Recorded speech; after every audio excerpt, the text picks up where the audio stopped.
here from Nashville, where we expect to see a record crowd today in the neighborhood of 60,000 for the 7th edition of the Gaylord Hotel's Music City Bowl.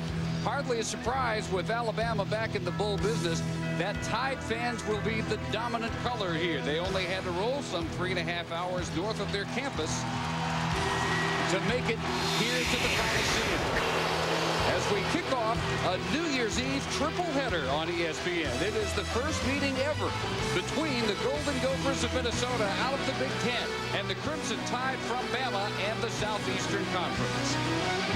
Lawrence Maroney and Marion Barbour III, the first teammates ever to rush for 1,000 yards apiece in back-to-back seasons. If these two get rolling, they can be unstoppable. Alabama brings the nation's second-ranked defense. Are they up for a challenge? They better be. They've got one today. Barbour needs just 5 yards to tie his father Marion II for 4th on the Gophers' all-time rushing list. Roman Harper for... Alabama back in the bowl business for the first time in 3 years. Minnesota in its 3rd straight bowl for the first time in the history of their program. The Gaylord Hotel's Music City Bowl again kicking off our New Year's Eve tripleheader. Welcome and Happy New Year. Dave Barnett, Bill Curry, David Norrie. We know what you got for Christmas now.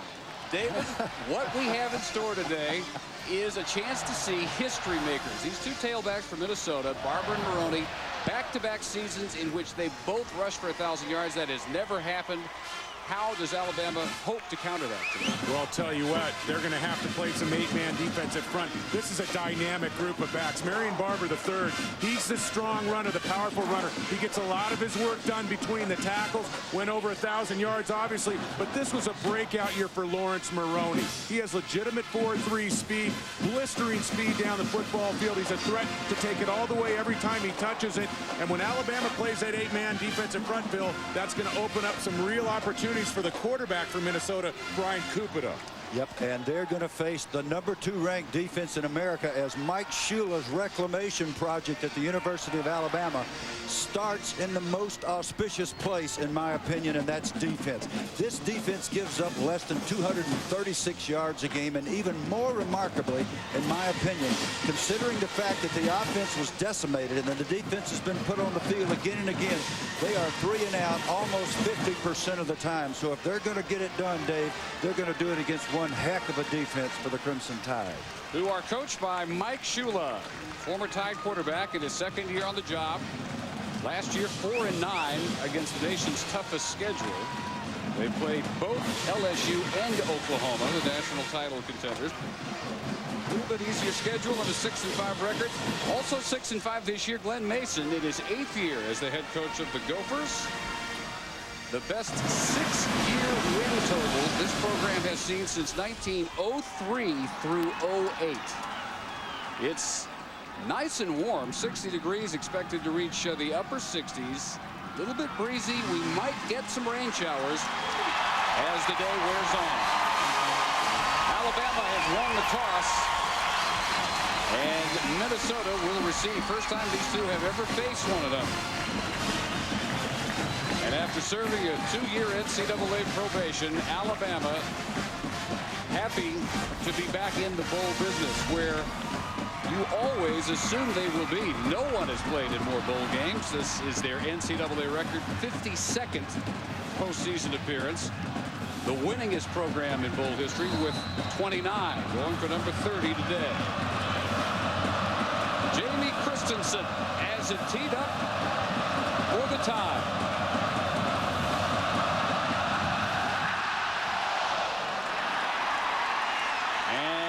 Barbour will take this one 3 yards deep. Let's check in and wish a Happy New Year down on the sidelines to Alex Flanagan. Happy New Year to you guys up there. Well, as you all know, Alabama has been plagued by injuries this season. At one point, the entire backfield was lost to injuries. Well, December has not really given them time to heal. Running back Kenneth Darby has pulled a lower abdominal muscle. He will see very limited playing time today. And Dave, that means that 3rd stringer Aaron Johns will get the start at running back. Now, Johns did take most of the carries during practice this week. He has shown glimpses of talent, Dave, but the big question will be, can he carry the ball 25 to 30 times today? Already an injury on the field involving Alabama. Minnesota will take over at the 20-yard line with the nation's number 6 rushing attack, and the injured member of the Tide is Matt Ragland, a senior wide receiver from Huntsville. All too familiar a sight. Alabama lost its entire starting backfield. One after another they went down. Brody Croyle, the quarterback, the number 1 tailback, Ray Hudson, and the number 1 fullback, Tim Castile.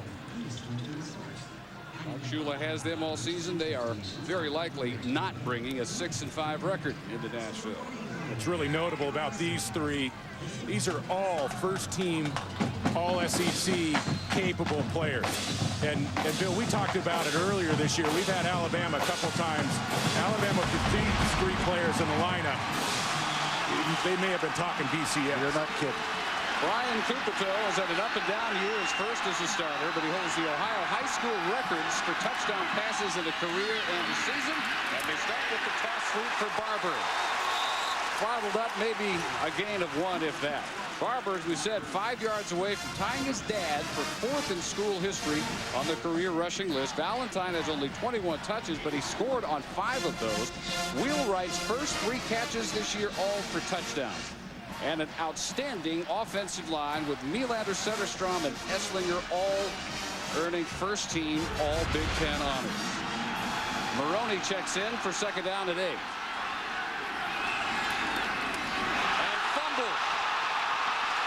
Still loose at the 11-yard line. Recovered by Roach for Alabama. Freddie Roach, the linebacker. 2 plays.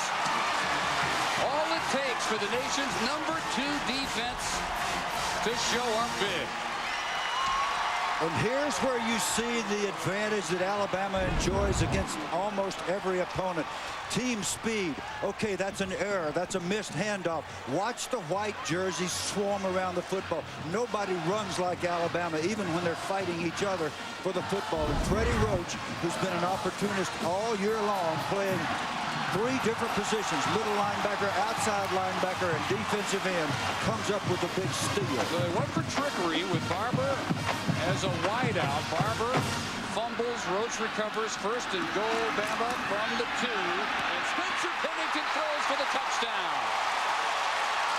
LaRon McClain, the fullback.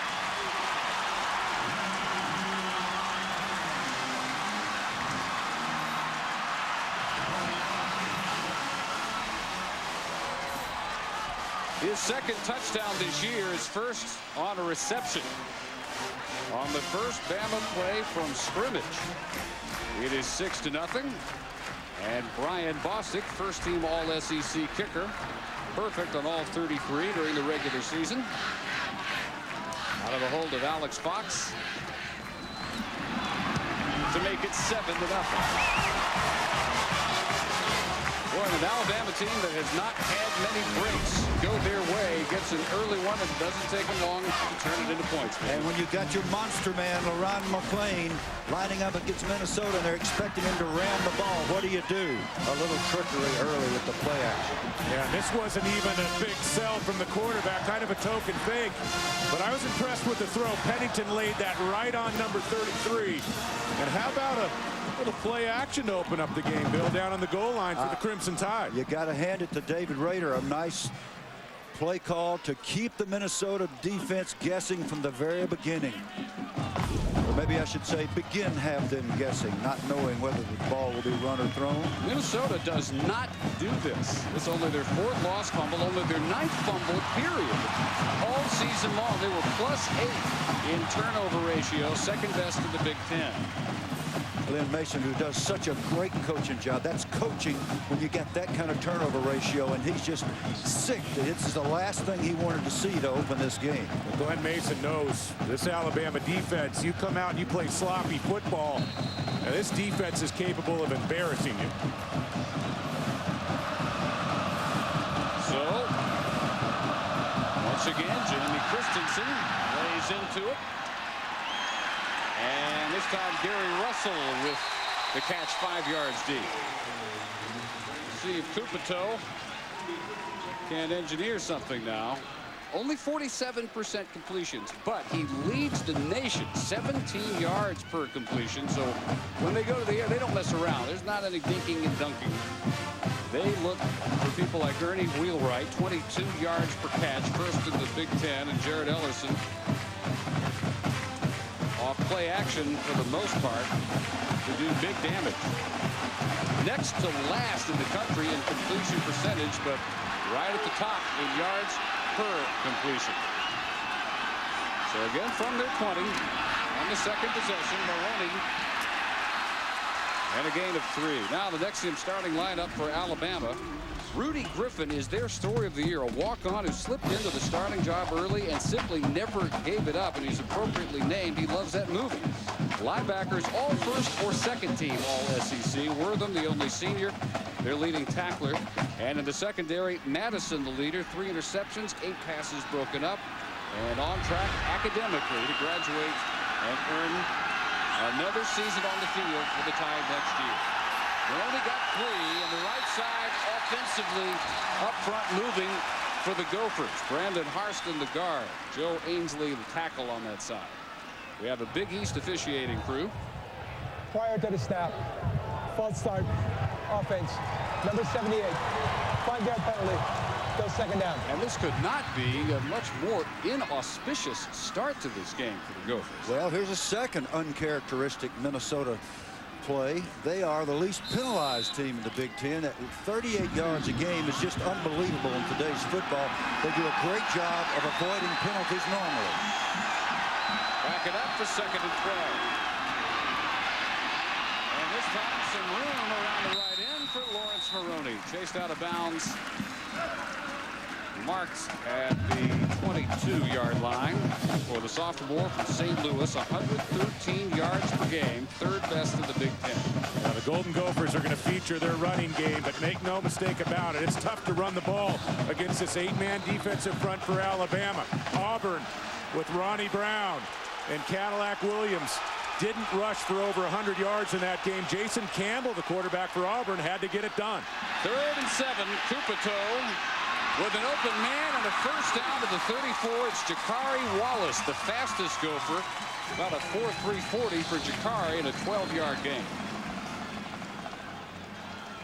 Junior from Lauderdale Lakes, Florida. It's his 19th catch of the year. Offensive line redeeming itself. Very good protection. Nice job here. Nice pocket. Plenty of time for Kupito. You give him time like that, and he's shown us, David, that he could be accurate out in Colorado State. Out of the eye from the 35. And the play fake. This time, Ellerson with the catch. And where he made the catch, looked like he had first down yardage. He then goes inside the 45, settles for about 9. Well, this is a nice ball from Brian Kupito. And Bill talked about his accuracy. This is a deep drop, a comeback out, a deep out down the field to Jared Ellerson. And Kupito's going to have a lot of opportunities down the football field in the game. I think Kupito and his wide receivers on the outside, Ellerson and Wheelwright, against these smaller Alabama corners may be the story of this football game. This is close enough for a measurement with the spot right on the 45. And while they measure, let's talk about the reality that this terrific offensive line, record-setting offensive line from Minnesota, is really not accustomed to doing a lot of pass protection. There you see the measurement, just inches short. They're not used to lining up and pass protecting a great deal, especially against the kind of speed that Alabama has. But so far, they've done a terrific job of protecting Kupito. Have you seen a better college center, Bill, than Greg Esslinger? No. The last guy I saw that was about as good was a guy named Wes Hamilton, who also played for the Gophers a few years ago when you and I were doing Big Ten all the time. But Greg Esslinger is such an impressive young man, and he is a great football player. A great player. The first thing that defensive coordinator Joe Kynes mentioned from Alabama was that center is the best center we've seen this year. Great chance to go deep, leading just inches on 2nd down. But the conservative call has Maroney spinning for the first down just across the 45. These two together averaged 211 yards, Barbour and Maroney.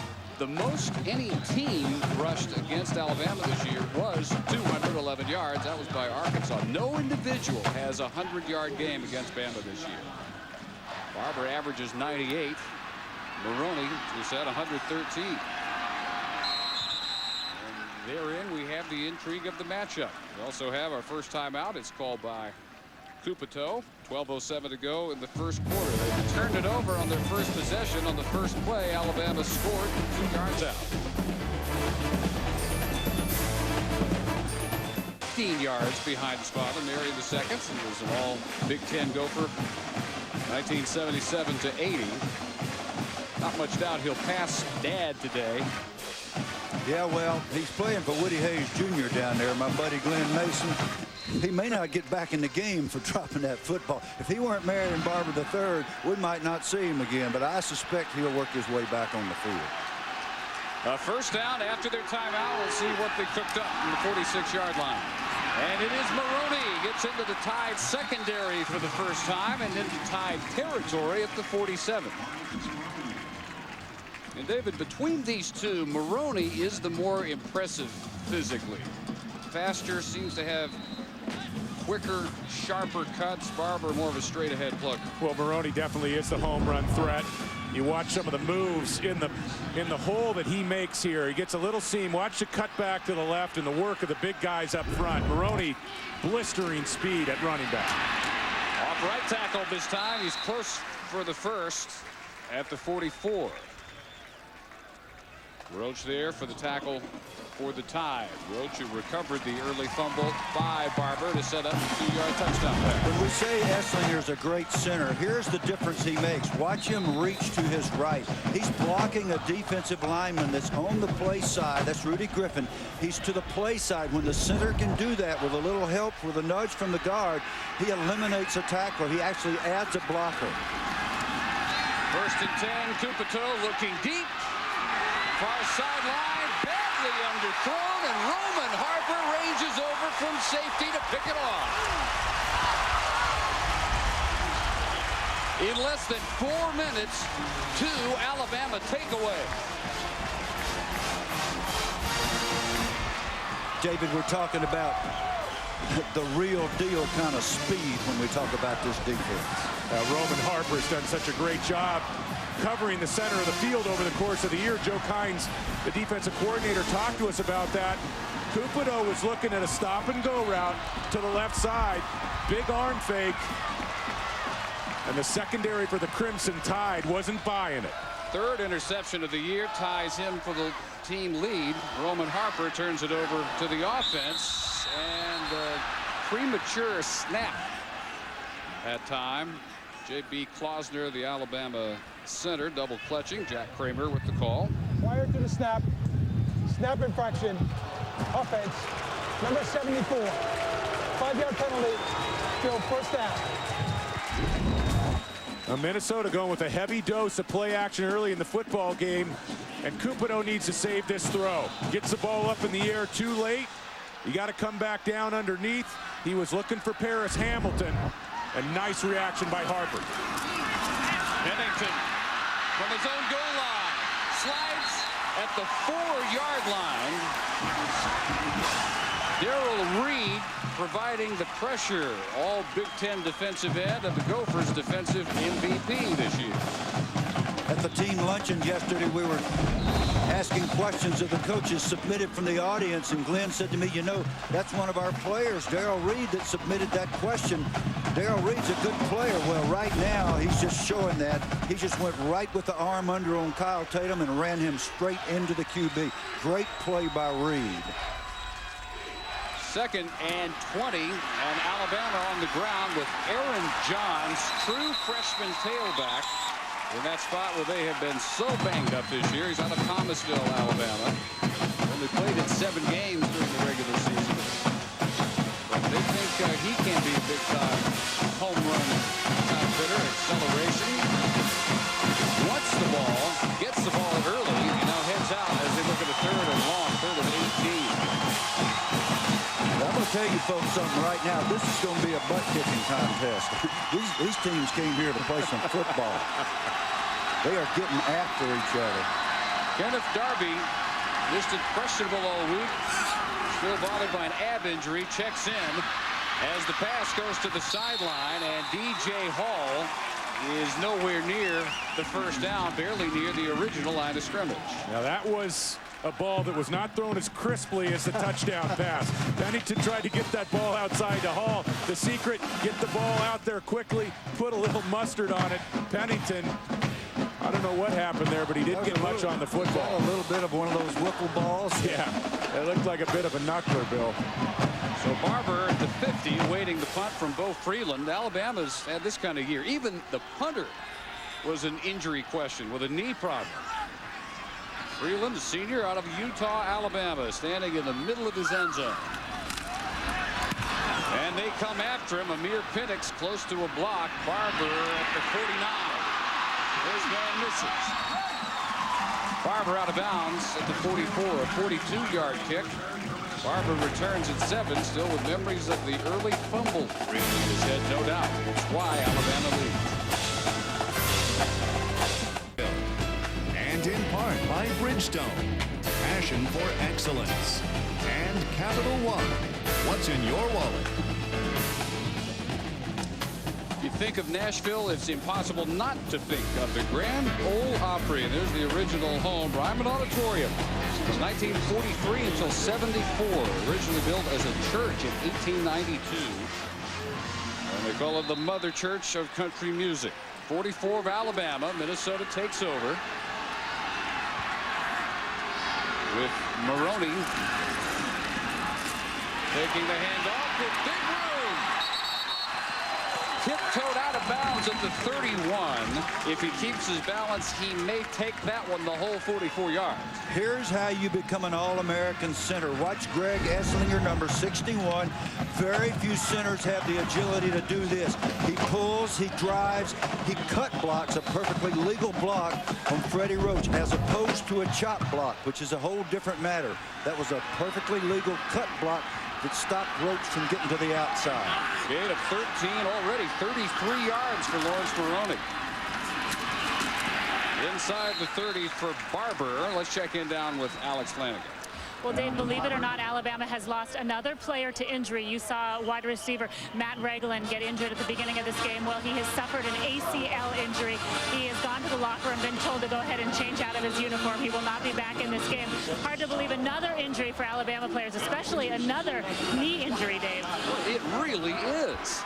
I mean, it's an appropriate, if very sad way for them to wrap up this season, having lost the entire starting backfield. Good control, trying to be heard, and the Tide fans know to make it tough for an audible for the Gophers. Not in this case, as Barbour hits the 16-yard line, a gain of 13. That is a super job by Cupido. We talk about a quarterback flying the plane at the line of scrimmage. And what I mean by flying the plane, getting his team to the right calls. That time, Cupido saw the defensive structure, got his team into the right blocking scheme, changed the play, and gave his running back some room. Barbour staying in, double tight end, 1st and 10. This time, Marion looks for the cutback on the left side and reaches the 11.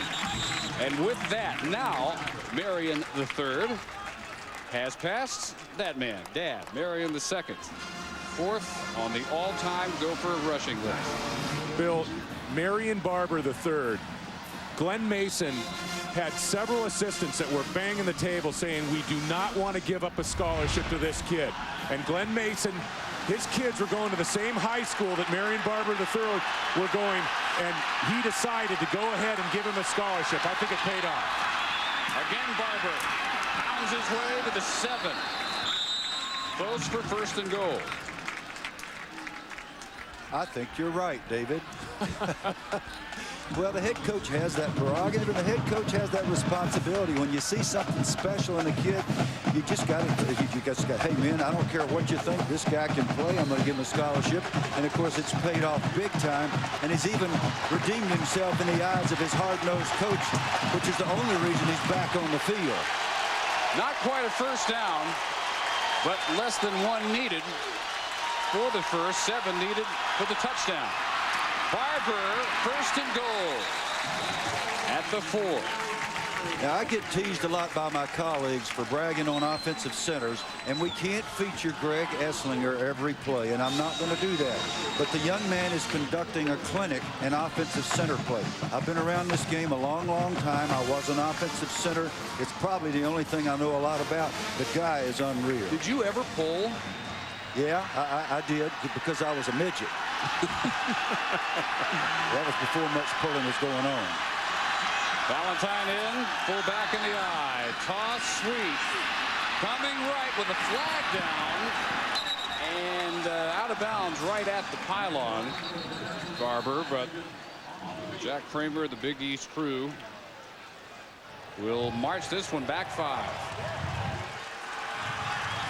Minnesota, one of the least penalized teams in the country. And the worst possible spot. I'll tell you exactly how much they were penalized on an average basis. And this is coaching now. 34.8 yards per game penalties. Now that's just unbelievable. That's almost unheard of. Alabama doing a reasonable job at a little over 50 yards, but think about it. For each game, that's a first down and a half, which could be the difference in a football game, just in these two well-coached teams. And Minnesota got hit with an illegal formation on that play. Probably only 6 men on the line of scrimmage. Timeout called as Barbour comes to the line in the same spot in the slot where he fumbled on their first possession. And Alabama calls timeout. They had Maroney as the tailback and Barbour slot right. It was really fun to listen to Maroney talk about Barbour yesterday. He said, look, he's my mentor. When I first got here, I really didn't like him, but what a wonderful guy he is. Yeah, opposite personalities, Alex.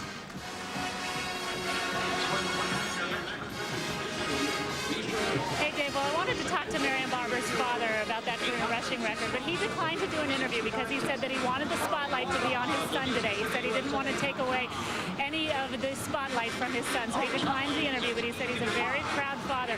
He said that when Marion was a little boy, he told his father that he would get the family name back to the top of the list after Marion Sr. was knocked off by Darrell Thompson, so he said he's been waiting for that moment. He said, hey, records are made to be broken, and he couldn't be more proud that it is his son who has broken his record, Dave. Believe it or not, he got the last scholarship offered in 2001, and they projected him as a safety. Somebody rethought that, and they're very glad they did. After the first practice, the running back coach came up to Glenn Mason and said, don't worry, he can play running back. And we mentioned that Glenn Mason was able to see Marion Barbour III because his kids were attending the same high school, but also a big part of the decision to give him the scholarship was obviously the success of Marion Barbour II. So again, first and goal, but not from the 4, from the 9 this time. As Barbour goes in motion.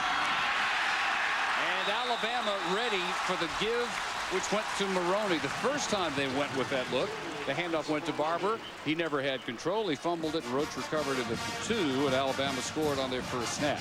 The wisdom of that set, though, with that movement is apparent. And just to point it out for the viewers, what that does when that guy comes across from the slot is that forces the backside pursuit to stay at home, and it takes a tackler out of the mix.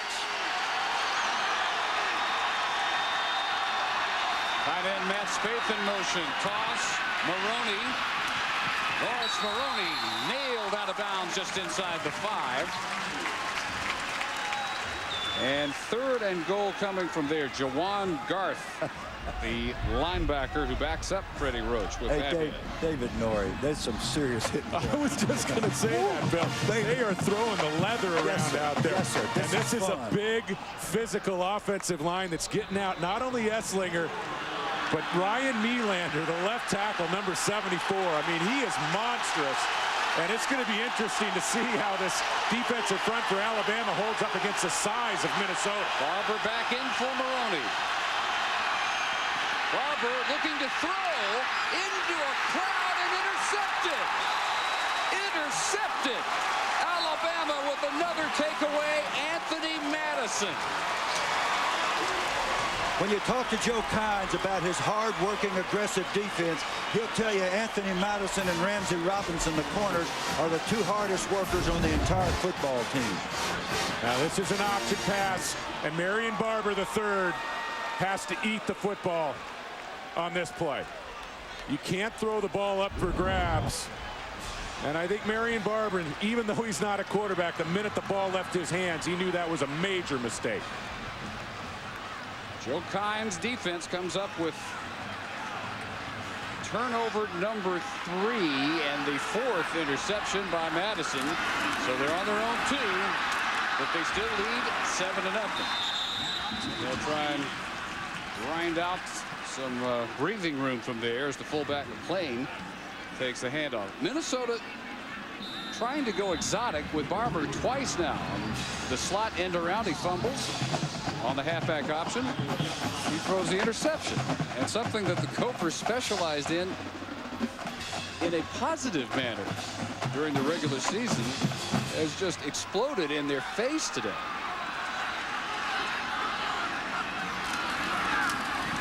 After McClain gets 3, he gets another handoff, and he'll get some tailback snaps as well, with Darby nursing the ab injury, and just true freshman behind him, Aaron Johns and Theo Townsend, who has been redshirted all year, and probably like to continue his redshirt after he's playing just in 1 game. So McClain at fullback, McClain at tailback some. He carries twice for 4, and it's 3rd and 6. So the last time we saw Alabama play against Mississippi State, I said LaRon McClain was one of my favorite football players of the year because he's a man. He is tough. He can do it all. Playing on a sore ankle. Darby checks in for the 3rd down play as Pennington looks out of the gun from his goal line. He loses it, and it's loose at the goal line. Minnesota recovers for a touchdown. Keith Lipka. Keith Lipka, a starter at defensive tackle, moved one of a number of defensive moves the Gophers made since their last regular season game. He moves over to end, right place, right time for the first Alabama turnover. Wow. Anthony Montgomery gets a pat on the back. The nose tackle forces that fumble. Montgomery, a basketball player and a quarterback in high school, showed his athletic ability. Reese Lloyd tacks on the PAT. Turnovers are the story in the first quarter here in the Coliseum in Nashville. Lipka, the recovery, falls to make it 7 at the 1. Recovered by Keith Lipka. He just falls forward to tie it. And Pennington's got to feel Montgomery on that play. I mean, he's right in his vision. And as a quarterback, you can't try to make that throw with a defensive tackle bearing down on you. You know, Spencer Pennington has enough starts under his belt that he knows better than that. And you've got to feel the pass rushers around you as a quarterback. Lloyd with a very high kick, and the very dangerous Tyrone Coker. Hunting in vain for any return room down at the 15. When teams seek to get settled for a bowl game, very often basics like handoffs are the suffering ingredients. Marion Barbour puts it on the ground for the first one. A poor throw by Cupido, picked off by Harper for the 2nd turnover. And then the 3rd was Barbour again on the tailback pass. These are the things that shape first quarters of bowl games, and one hopes, if you're the coach of either of these teams, that it's all out of the system now and you can settle down to the real deal, because these are two hard-nosed football teams that need to play error-free from here on. How will Spencer Pennington respond? 3rd different starting quarterback for Alabama this year. Reed chases. Pennington's throw on the run is to DJ Hall, and it's a first down to the 29. 14 yards, and right after the huge mistake, Pennington comes up with a very nice play. Finally, a chance for the Nexium starters for Alabama. And Johns again getting the start sharing time with Darby. John's just a true freshman. Up front, this offensive line with first-team All-SEC blockers on the left side, Britt and Mathis. Britt, a third-team AP All-America. And a 4-year starter. Pro throw, end around. Gophers are ready. He'll lose a yard. Defensively for the Gophers. Up front, they are led by Reed. They elected MVP. He's their 4th all-time sack man and a 4-year starter. We've already heard from Lipka. Linebackers, Kyle McKenzie, their leading tackler, nephew of Reggie, NFL great. Secondary, Yuki Dozier led the Big Ten in passes defensed this year. And Jonathan Richmond, a 5th-year senior, getting the first and last start of his career today, with the injured John Pavilski sitting this one out. Another short toss, and this one incomplete, intended for Hall. 3rd and 11. Hall didn't look like he wanted to go in there, David, in that briar patch to catch that football. No, he was tiptoeing inside, and as a quarterback, you know, Pennington, he made the mistake down on the goal line that made a super play to get his team some nice field position, scrambling to his right, and on that last ball, that was an impressive throw. He needs to be helped out by his wide receiver, continuing to come inside on that route. Brody Coyle lost early. Mark Gillen also a start, but it's Pennington going right open to Prothrow at midfield. Hard to throw it much better than that one. Bobbled at the end of the catch, recovered by Minnesota. Unless they discuss it further and reverse the call. No. Fumble, Minnesota recovers. Good heavens, our 5th turnover of the first quarter. Pennington sitting in, another nice ball on this drive. Pro throw. Wow. He looks down. Was the left knee down? That's the question. Looked like it from that angle. We'll serve up any others we may have, but the Gophers have it at their 47th. And can you tell this is basically Bryant Denny North? You'd never guess. Almost a sold-out Coliseum, almost all wearing crimson. All but about 3,000 of the 60,000 or so expected. So the Gophers back to work, and it's Barbour to the secondary. Barbour to the 36-yard line. And the Gopher tailbacks are starting to get some big chunks now. That's 17 more. And I don't care if you're playing against Michigan, Iowa, whoever you're playing. Oh, here's a look at the controversial play again. Knee is down. Oh, the question is whether the ball's coming out. This ball's coming out. Wow, that's a tough call. And the officials don't have the benefit of slowing the tape down. Barbour again off the left side. And with the marker down, Barbour slung out of bounds. Well, Justin Fraley credited with the recovery, the safety from Minnesota. So that will be how it goes in the books. This one comes back on holding. The 3rd Minnesota penalty. We just talked about this is a theme for this football game, as it is for all bowl games. These guys haven't played football in a long time. Basics, little things. You teach pro throw, the ball doesn't come out at all. You hang on to the football, you hand it to the official. You don't let the official make a bad call, if indeed that was a bad call. And so we're seeing error after error here. And again, I'll say it again, what the hope of the coaches is that it will subside and they'll start to play football as they get used to playing after 31 and 49 days respectively. Barbour again left side. Hit as hard as anyone has been hit in this first quarter. Minnesota in Big Ten play would enjoy the benefit of replay. Of course, yeah, we do. Not the case here in the bowl. We enjoy the benefit of the replay here, and watch how early the ball's coming out right there. And I think, I mean, that is I think that's a fumble right You know there. what I that really is, do. though? That's a hair strip. trigger close, and the officials are human beings, and they don't get to watch it 8 times like we do. Tough call. Second down 19, tough situation. And it's Kupito. Incomplete to Jared Ellison. He wasn't going to go very far even if he had made that grab. Kupito down and a flag as well. Brian Kupito lying face down to the turf. Yeah, this is a bad thing to see. You don't want to see a quarterback get injured, and he went out of the Colorado State game with a slight concussion, and Todd Bates appeared, number 56, appeared to hit him head to head. I think this was Todd Bates. Number 56 offense. 15-yard penalty. Automatic first down. Yeah, He meant to say defense. Number 56, defense. And Kupito took a huge hit from Todd Bates on this play. 5-step drop. Steps up. Wow. I mean, that is a dangerous play right there, and that is a malicious play. Yeah, that's a helmet. That's a helmet to the face mask, and that is a dangerous play right there.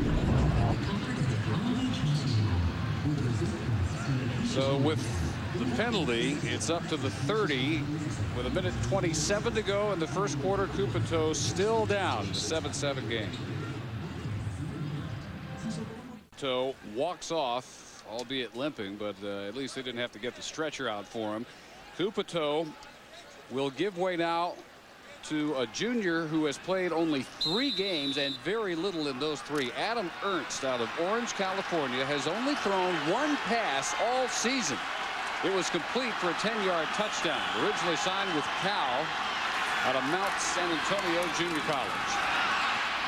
Well, it's Maroney into the Tide secondary. And a pickup of 9. Even more on the shoulders now, guys, of both Barbour and Maroney, however long it takes Kupito to get back in the game, if indeed he does get back in the game. They check him behind the Minnesota bench. Another good thing, it looks like they're more concerned about the leg than the head, and you don't want those head injuries. Taking his left shoe off right now. Making you think maybe it's an ankle rather than a knee.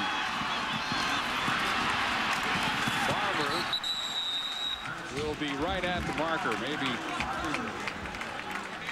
close enough for a measurement on a 2nd down and 1. If there's ever an offense in the country that's equipped to lose their starting quarterback, at least temporarily, it's this offense. They can line up, play against an 8-man or 9-man defensive front, get it blocked physically, and count on one of these 2 super backs to make an extra defender miss. Well, the knee brace coming out for Kupito. Barbour didn't get enough. Missed by inches. So on 3rd down, it's Maroney, and he bursts through the line and then fumbles. No fumble. He was down. Big East Crew says he was down. No fumble. First down, Gophers near the 15. Mike Shula all the way out to the numbers, pleading his case, and he looked up on the monitor. That's a fumble. Oh, my goodness. That is clearly a fumble. You miss a call like that. Cornelius Wortham, the leading tackler for the Crimson Tide, strips the football clearly while he's up. And a real blown call this time, giving Minnesota another opportunity. Another first down. Tide 16. Marion Barbour inside the 10. Marion Barbour near the 5. And it should be 1st and goal from there. One more look at the fumble caused by Wortham. Usually mild-mannered Mike Shula really getting vocal on the sideline, and that ball was coming out just a couple counts before the ball carrier hit the ground, and Mike Shula really has a case. That was almost Minnesota's 4th turnover of the first quarter alone. They have not turned it over more than 4 times in any game all year. They've turned it over 3 times already in the first 15 minutes of this one. And the first led to the first Alabama touchdown on their first play from scrimmage. Minnesota countered on 1st and goal at the 5-yard line. Minnesota looking for its first lead. And it is Barbour right through the middle for a touchdown.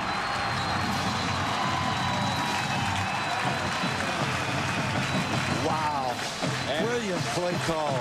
As Dad watches proudly his 11th touchdown of the year, Bill. And the Alabama defense flat out caught napping. Minnesota busted out of the huddle, lined up, snapped the football. Alabama could not get lined up quick enough and just got drilled. And here, can't get lined up quick enough. Got knocked in the back of the end zone. Touchdown. Lloyd with the extra point, 14-7. Gophers on the first play of the second quarter. They have their first lead. Down early 7-0 as Alabama scored on its first play of the first quarter. Following the first of the 3 Gopher turnovers, a Barbour fumble. Bill, this offensive line for Minnesota is tough enough to handle when they get lined up in a standard fashion. But this time, as you said, they break the huddle quickly. They get up to the line of scrimmage, and they get those big offensive linemen moving early. Yeah, Nylander, Setterstrom, Esslinger, Harston, Joe Ainsley, just flat backed Alabama. Alabama didn't get lined up quickly enough. Were not prepared for the quick huddle break, and a totally legal maneuver knocks them from the 5-yard line into the end zone. An embarrassing moment for the Crimson Tide. 2 things strike me early in this game, guys. Number 1, very sloppy, and as you would expect, teams having problems after the long layoff, but you don't expect, problems to this kind of degree. And secondly, Bill, a lot of hitting going on the field. This is a physical football game. This is the kind that's fun to play in. Minnesota over 100 rushing yards already at 103, and a bad kick out of bounds for Reese Lloyd. Today after our game, we're just getting into the spirit of New Year's Eve. Capital One Bull Week continuing with 2 more. First at 3:30 Eastern, top scoring teams, top offensive teams in the country. Boise State, Louisville, and the AutoZone Liberty Bowl. And then at 7:30 Eastern, Florida and Miami. From Atlanta in the Chick-fil-A Peach Bowl. In the last 100 years, 55 points or more in 4 straight games. Louisville, in fact, 5 straight games. And Boise State in its last 4, at least 55. So we were talking about the possibility of that matchup a few weeks ago when we did Louisville's 70-7 win over Cincinnati. I remember throwing around a figure of maybe 110 points combined. I may rethink that. I don't know if we can hit 70-40, but definitely around 100, I bet. Pennington nowhere to go. Dropped for a loss of 3 by Mark Losley. Well, our very clever producer, Josh Hoffman, wants to know if I was at Alabama in 1945. Actually, I was. Bill, weren't you a student trainer, weren't you? No, I was at Fort McClellan because my dad was in the Army, and I was a baby. Josh.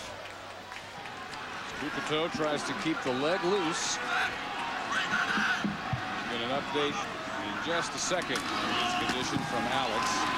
As Aaron Johns takes it for a short gain. Alex, what do you know about Brian Coupeteau now? Hey, Dave, well, you guys have pretty much been able to see what he's been going through. I don't think he even really knows how badly injured his knee is. I just asked him. He said, I don't know if it's torn. I don't know. As you saw, they put the brace on it. He said he is going to go back in. He has his helmet on. Guess he'll just go out and kind of test it, see how he can play on that knee, Dave. Well, after he went out, his backup, Ernst, led the touchdown drive.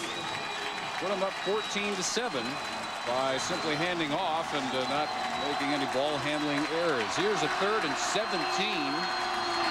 Line to gain is the 45 as Pennington has to settle short.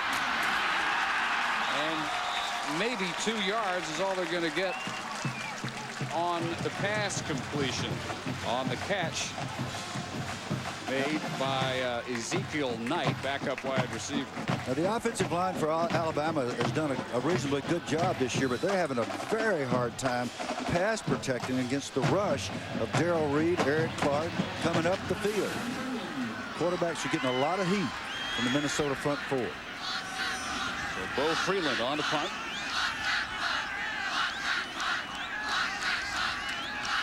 Marion Barbour waiting for a low end-over-end kick. Alabama hop. Barbour covers at the 31. Even with the hop, just a 38-yarder. Will Coupeteau return? We'll find out shortly. For the Gaylord Hotels Music City Bowl, first of our triple header for New Year's Eve on ESPN with Bill Curry, David Dorey, and Alex Flanagan. Dave Barnett, 14-7 Minnesota as they take over at their 32-yard line, and Brian Coupeteau, after sitting out just a couple plays, twisting a knee apparently, wearing a brace now as he returns with the double tight end set, and it's Maroney driven back after he picks up 2 yards. We have seen 5 turnovers, 3 by Minnesota. The first led immediately on the first Alabama play to that touchdown catch by LeRon McClain. But not long after that, Pennington fumbles and Coupeteau recovers for the touchdown to tie it up for the Gophers. Not much after that. Barbour, who's turned it over twice, he also threw an interception on tailback option, then scored. That's where we are. Gophers by 7. Maroney to the 39, where it will be 3rd and 3. Well, after all the turnovers in the first quarter, the changes of momentum, there's one trend, Bill, that's really starting to show itself in this game. Minnesota is able to run the football. They're already over 100 yards. Alabama minus 12 yards rushing. Well, I think you're exactly right. You can see the big guys up front. And one thing you'll notice about both these football teams, there are no fat guys. These linemen are big, strong, powerful people. And the Minnesota offensive line has been whipping the defenders of the Alabama Crimson Tide. And that's a surprise to me, frankly. Timeout called by Minnesota. Timeout. And they have only one more for the final 11:35 of this first half. Talking about a 3rd and short when we come back to Nashville. You Scylla. He didn't talk like David Noy either. 3rd and 3. Marion Barbour runs right over Roman Harper at the 48-yard line. These two, Barbour and Maroney, the first in history for teammates, both to rush for 1,000 yards in back-to-back seasons, and the averages per carry just leap off the screen. Yeah, you look at this average right there, 6.9 a carry last year, led all backs in the country. Unbelievable. You play in the Big Ten, you can't do that. Another broken tackle. Barbour with his fullback, Valentine, blocking out in front a good 20 yards ahead of the play. 22 yards for Marion Barbour. Let's check in with Alex. Hey, Dave. Well, Maroney and Barbour have a friendly little competition going. Here's how it goes. If Minnesota wins, and if one of them rushes for more than 100 yards, then the person or the back who rushes for less yards has to buy dinner. Now, it's worked out equally so far. They've each bought each other dinner 3 times. Maroney told us yesterday that when he is the winner, he orders the most expensive thing he can on the menu. So I guess, Dave, today will serve as a tiebreaker. Yeah, they admit they were not immediate friends when they first met. Barbour again to the secondary and 13 more yards. When they first met, and Will Mason had kind of the same response when he first met some time around Maroney. He said, this kid's really cocky. Maroney says, yeah, I'm kind of a loudmouth. I just kind of say whatever comes to my mind. But as they've spent time around each other, they're now inseparable. And in fact, they've given Mason his biggest thrill of the year when he saw them together on a moped. Said his coaching career flashed in front of his very eyes. Barbour, another carry to the 15. What I loved about Maroney, he said he not only orders the most expensive steak on the menu, but in his words, he orders a lot of extras. And Bill, you know what that means. You know, the Caesar salad, the shrimp cocktail. Yeah, the spinach souffle. It costs $8, and you got a $14 dessert. You can just see those two guys. Can't forget dessert. You got to wonder, where does the money come from? Pop has to put it out. Wheelwright and Ellerson both wide right, but still on the ground, and it's Maroney. Those legs pumping. Knees up high, falls forward to the 8, close to a 1st and goal. Now, David, you put it in perspective. Here's what's happening. It's a bludgeoning. It's a bludgeoning going on. It's a flat-out whooping. You call it a bludgeoning because you're from the West Coast. We call it a whooping. And, I mean, it's very surprising. This is the number 2 ranked defense in America, and this Minnesota Gopher team is just knocking them in the dirt. I'd say again, Melander, the big tight end, Matt Spaeth, Brandon Harston, Joe Ainsley, they don't get their names called much. You usually hear about Setterstrom and Esslinger because they're all Big Ten, but they are just knocking the stuffings out of this fine defensive front of Alabama. Look at Melander, Bill. I mean, this kid is huge. On a hot day in practice, I'd stand next to him to catch a little bit of shade. And what's really striking me about this offensive line is they're getting down the field. They're getting down the field 20, 25 yards. Barbour is now at 95 yards. No opponent running back has rushed for 100 against Alabama this year. And the offense doing nothing, contributing only 1 first down. 162 on the ground for Minnesota. Again, Barbour with 95 of those, and he started by losing on his first 2 carries. He was 2 carries minus 10. Yeah, and I predicted he wasn't going to get back in the game. So inches to go on 3rd down. 8 to go for a touchdown. It's Maroney with Harper coming up quickly from safety and joined by Jawan Garth. They mark him down for a loss of 1. This is what Alabama's going to have to do. They're going to have to bring the defensive backs off the corner, fill the extra gap. Anthony Bryant, Mark Anderson got to get those pads down as they did on that play. But they got to do it every play. They can't do it now and then. And this would be a very good time on 4th and short. Glenn Mason not happy with the timeout call by Kupito. It's their last. Mason reacted to that as if he was good with the play call, going for it on 4th and 1 rather than settling for the chip shot Reese Boyd field goal, which would have made it a 10-point game. Don't forget, after our game, 2 more coming your way as Capital One Bowl week winds on. 3:30 Eastern, Boise State, Louisville. From the Liberty Bowl in Memphis, the AutoZone Liberty Bowl. And then at 7:30 Eastern, Atlanta, the Cypress League and the Florida Gators against Brock Berlin, the former Gator. Now with the Miami Hurricanes, Chick-fil-A Beach Bowl 7:30. Rushing touchdowns, another area in which the Broncos and the Cardinals lead the nation, 1-2. Well, we did that Cincinnati-Louisville game back in November. We were all looking at a possible matchup in the Liberty Bowl between Boise State and Louisville, and I think we all agree that was one of the top 2 or 3 matchups easy in the bowl season. Then you get a heck of a game later on, Miami against Florida. I didn't agree. Well, you thought Louisville will take care of it. Well, I do. I'm afraid Louisville just got too much firepower and too many horses for Boise. But I mean, I've certainly been wrong before, and I hope it's a great matchup. But I think Louisville's going to whoop them. Bill, I just think you're getting on in years a little bit, and you don't stay up late enough to watch that Boise State team out west. You think that I'm getting on in years and I don't stay up late enough? Guess what? You're correct on both counts. But I really don't appreciate you pointing it out on national television. Bill, I'm getting up there too. I can feel it. I can feel it in my bones. What's Shula upset about here? He's just been livid about the clock. Ever since this play ended, he ran on the field. It's the most emotion I've seen from Mike. And frankly, I'm glad to see it. Something happened. They let the clock run down, or the 25-second clock must have run out. All I can figure, he wouldn't be making such a point had he not thought the 25-second clock ran out on Minnesota. That's what I'm thinking that he feels.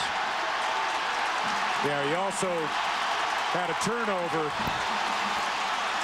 that wasn't given to Alabama and kept the Minnesota scoring drive alive. Well, he is livid, and I got to say this. I owe my whole career to his father, and I spent many years with Don Shula. He looks a lot like Don Shula in this moment.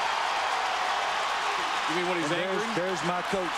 Yep, I had that finger in my face too many times, and he was always right. There he is, the greatest coach in terms of wins in the history of the National Football League, and the man to whom I owe everything.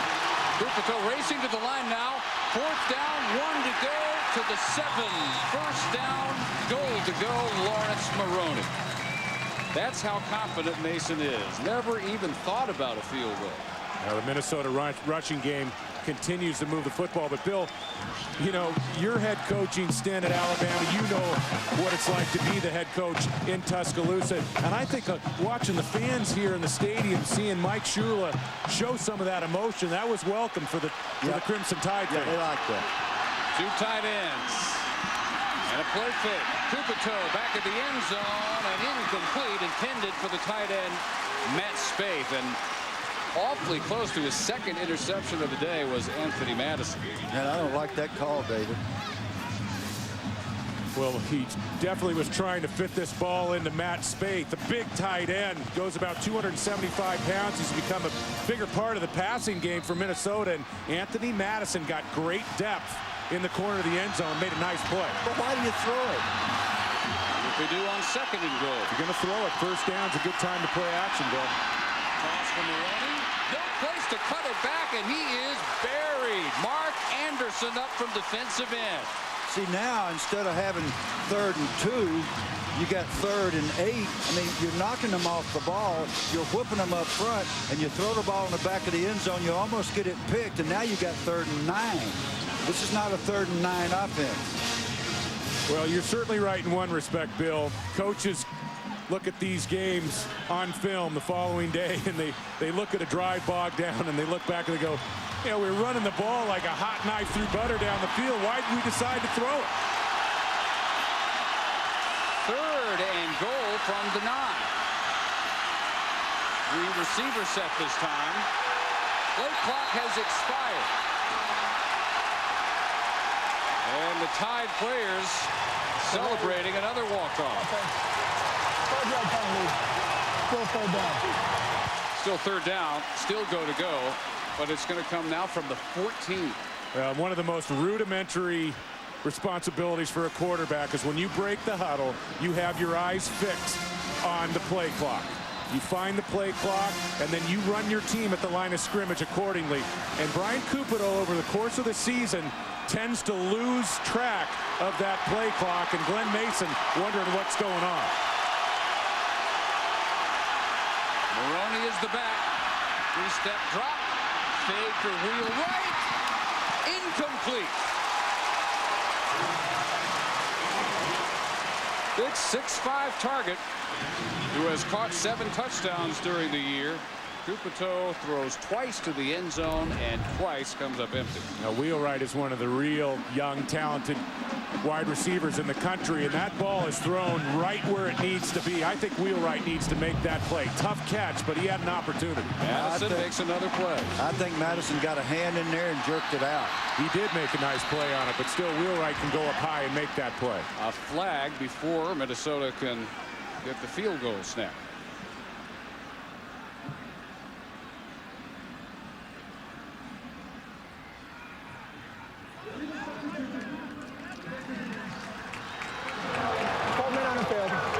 A 5-yard penalty. Still 4th down. How in the world in your 12th game does that happen? 12 men on the field. There's no excuse for it. And you've got veteran coordinator Joe Kynes, one of the best defensive football coaches in America, and frankly, his defense is discombobulated right now. I mean, they're rattled. They've been getting knocked around. People running on and off the field, and somebody was out there shouldn't be there. Lloyd is perfect on the year, inside 40, and he stays that way, knocking through a 27-yarder. 17-7, Golden Gophers. Went for it on a 4th and 1 when they could have settled for 3. Twice throwing to the end zone. Madison makes the play twice.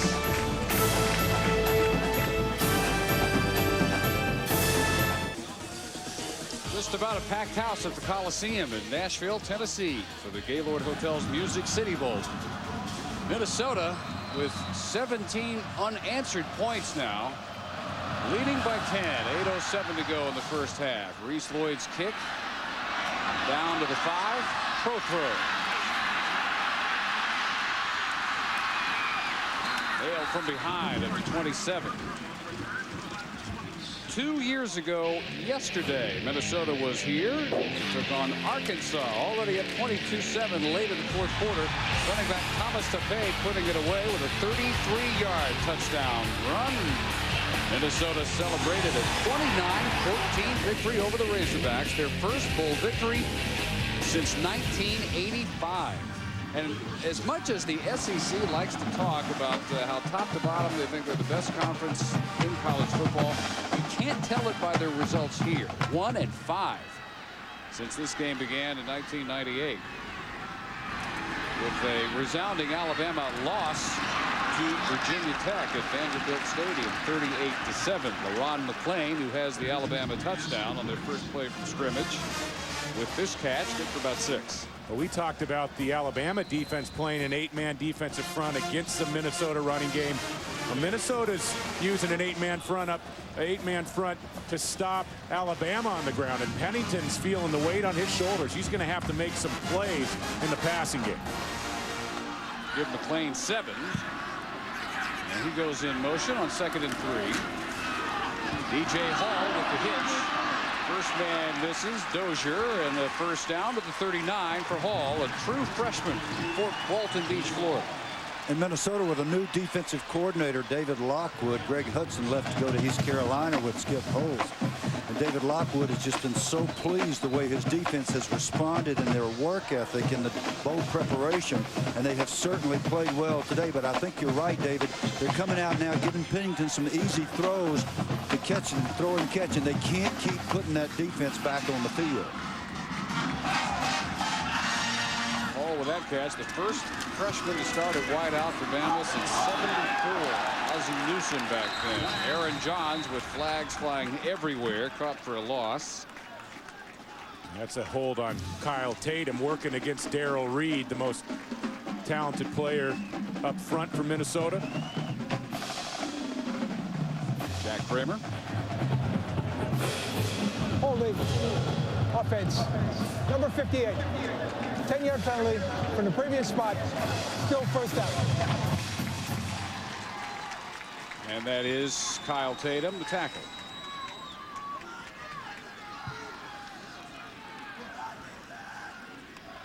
Mike Shula, just 39 years of age.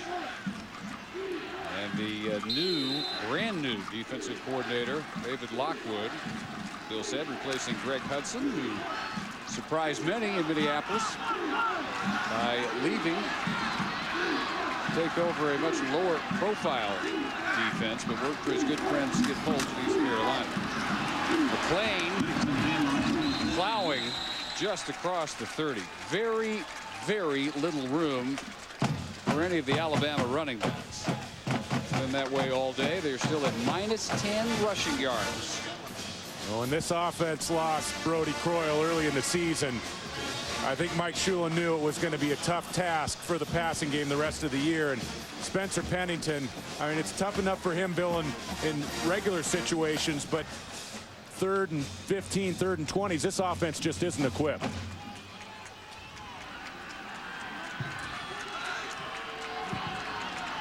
McClain limping a little bit after that last play. Motion again from him. And a deep drop on 2nd and 18.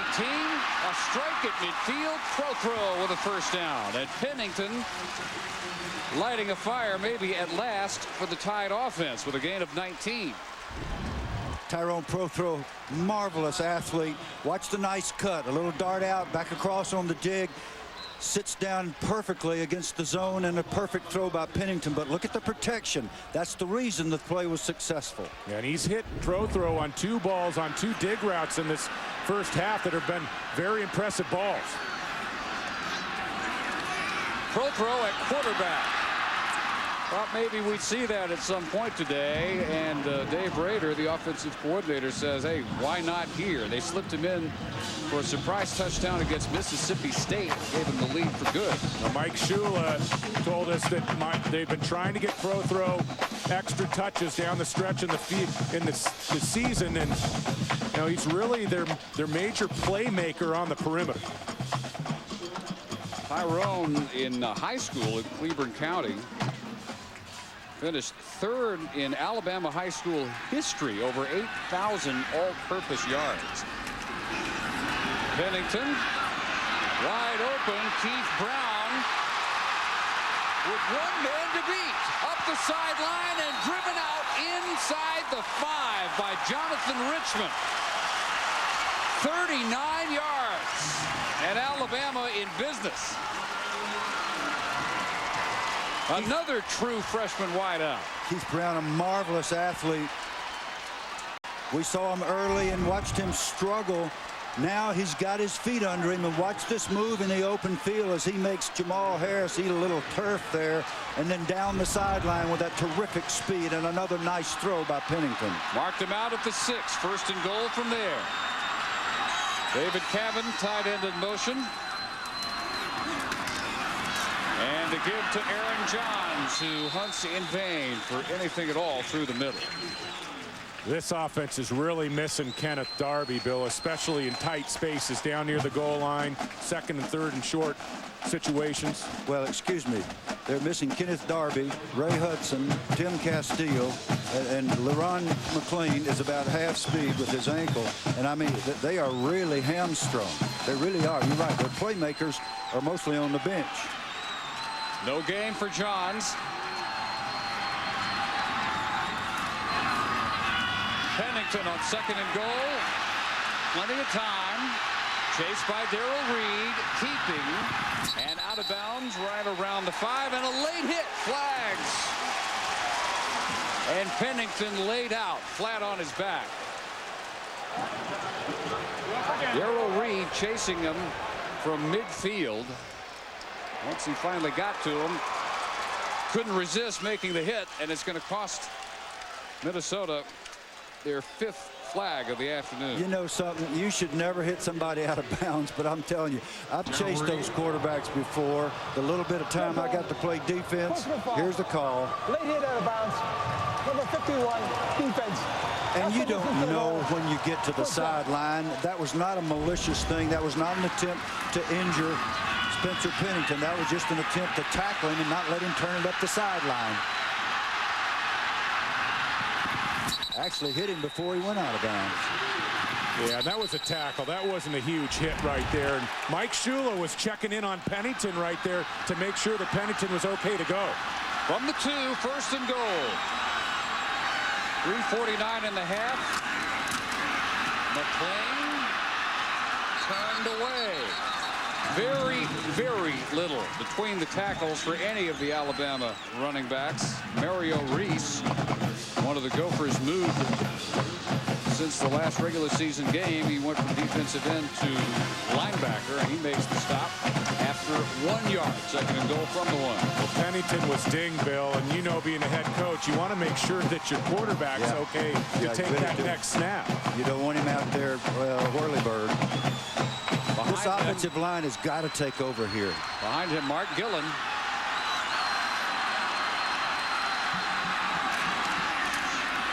McLean, close and in. Touchdown.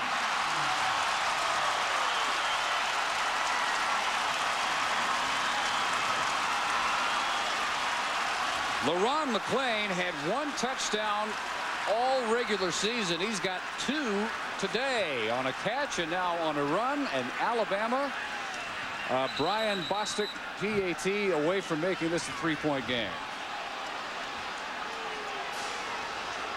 Most of this first half, they've been pushed around. They've been outgained 183 to 115. But what an impressive touchdown drive that was. Keyed early by some on-target passes from Spencer Pennington. And Bostic still perfect on the year. 2:57 to go in the half in Nashville.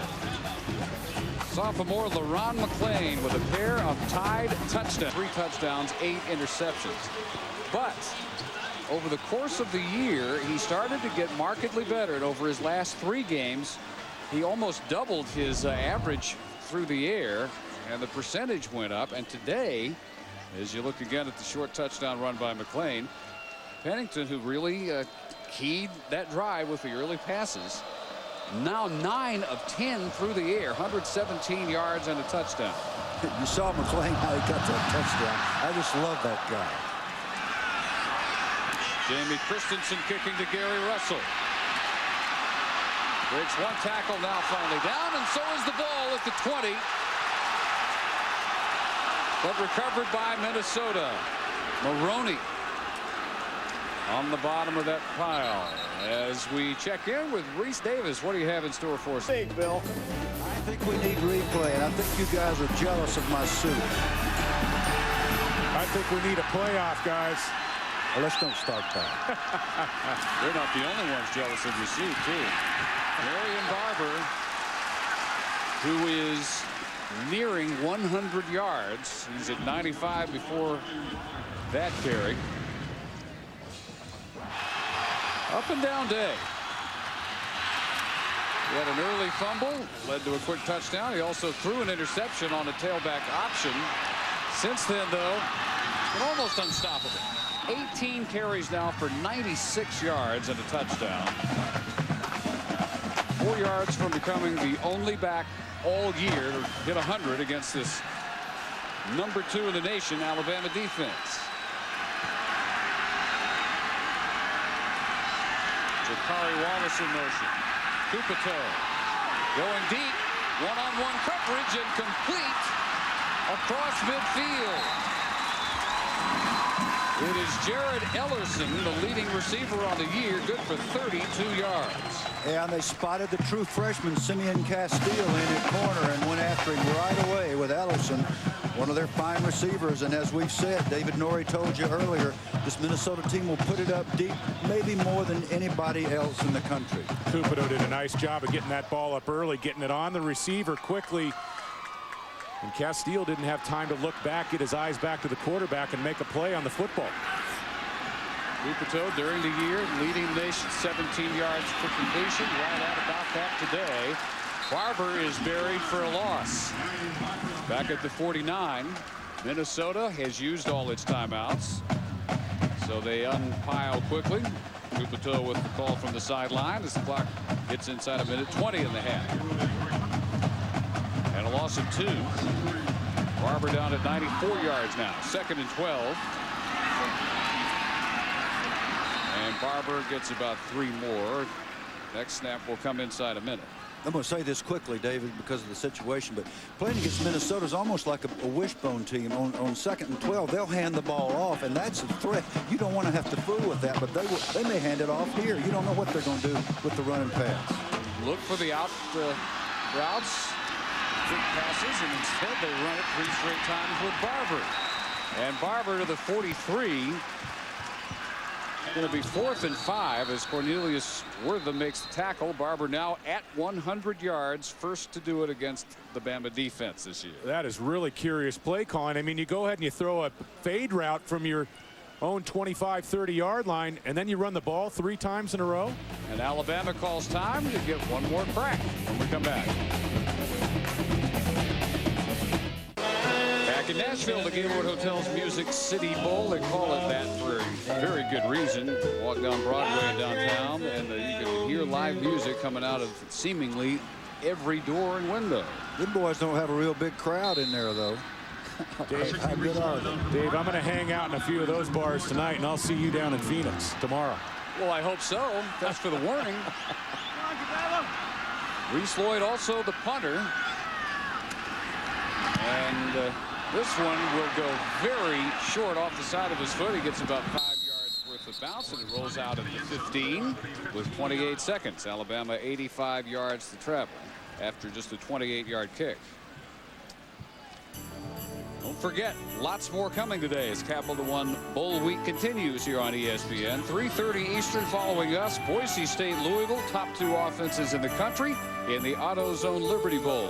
7:30 Eastern, the Florida-Miami rivalry continues from the Chick-fil-A Peach Bowl in Atlanta. You won't find 4 more impressive quarterbacks in 2 games, Zabransky and LaFours, and then you get to see Berlin and, of course, Leak. The 4 pretty darn good quarterbacks. Spencer Pennington's been darn good today. 9 for 10, 117 yards and a touchdown.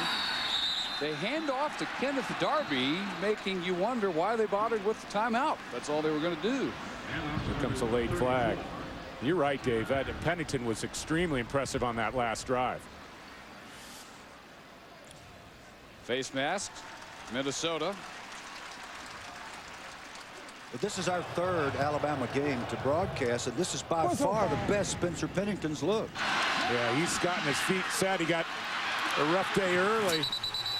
Got hit down near the goal line. Looked like he was almost ready to come out, but he finished off the drive, Bill. And you're right, he's been getting back and getting his feet set and driving the ball down the field. Now, a big part of that is his O-line has kept those monsters off of him. They kept reading those guys at bay.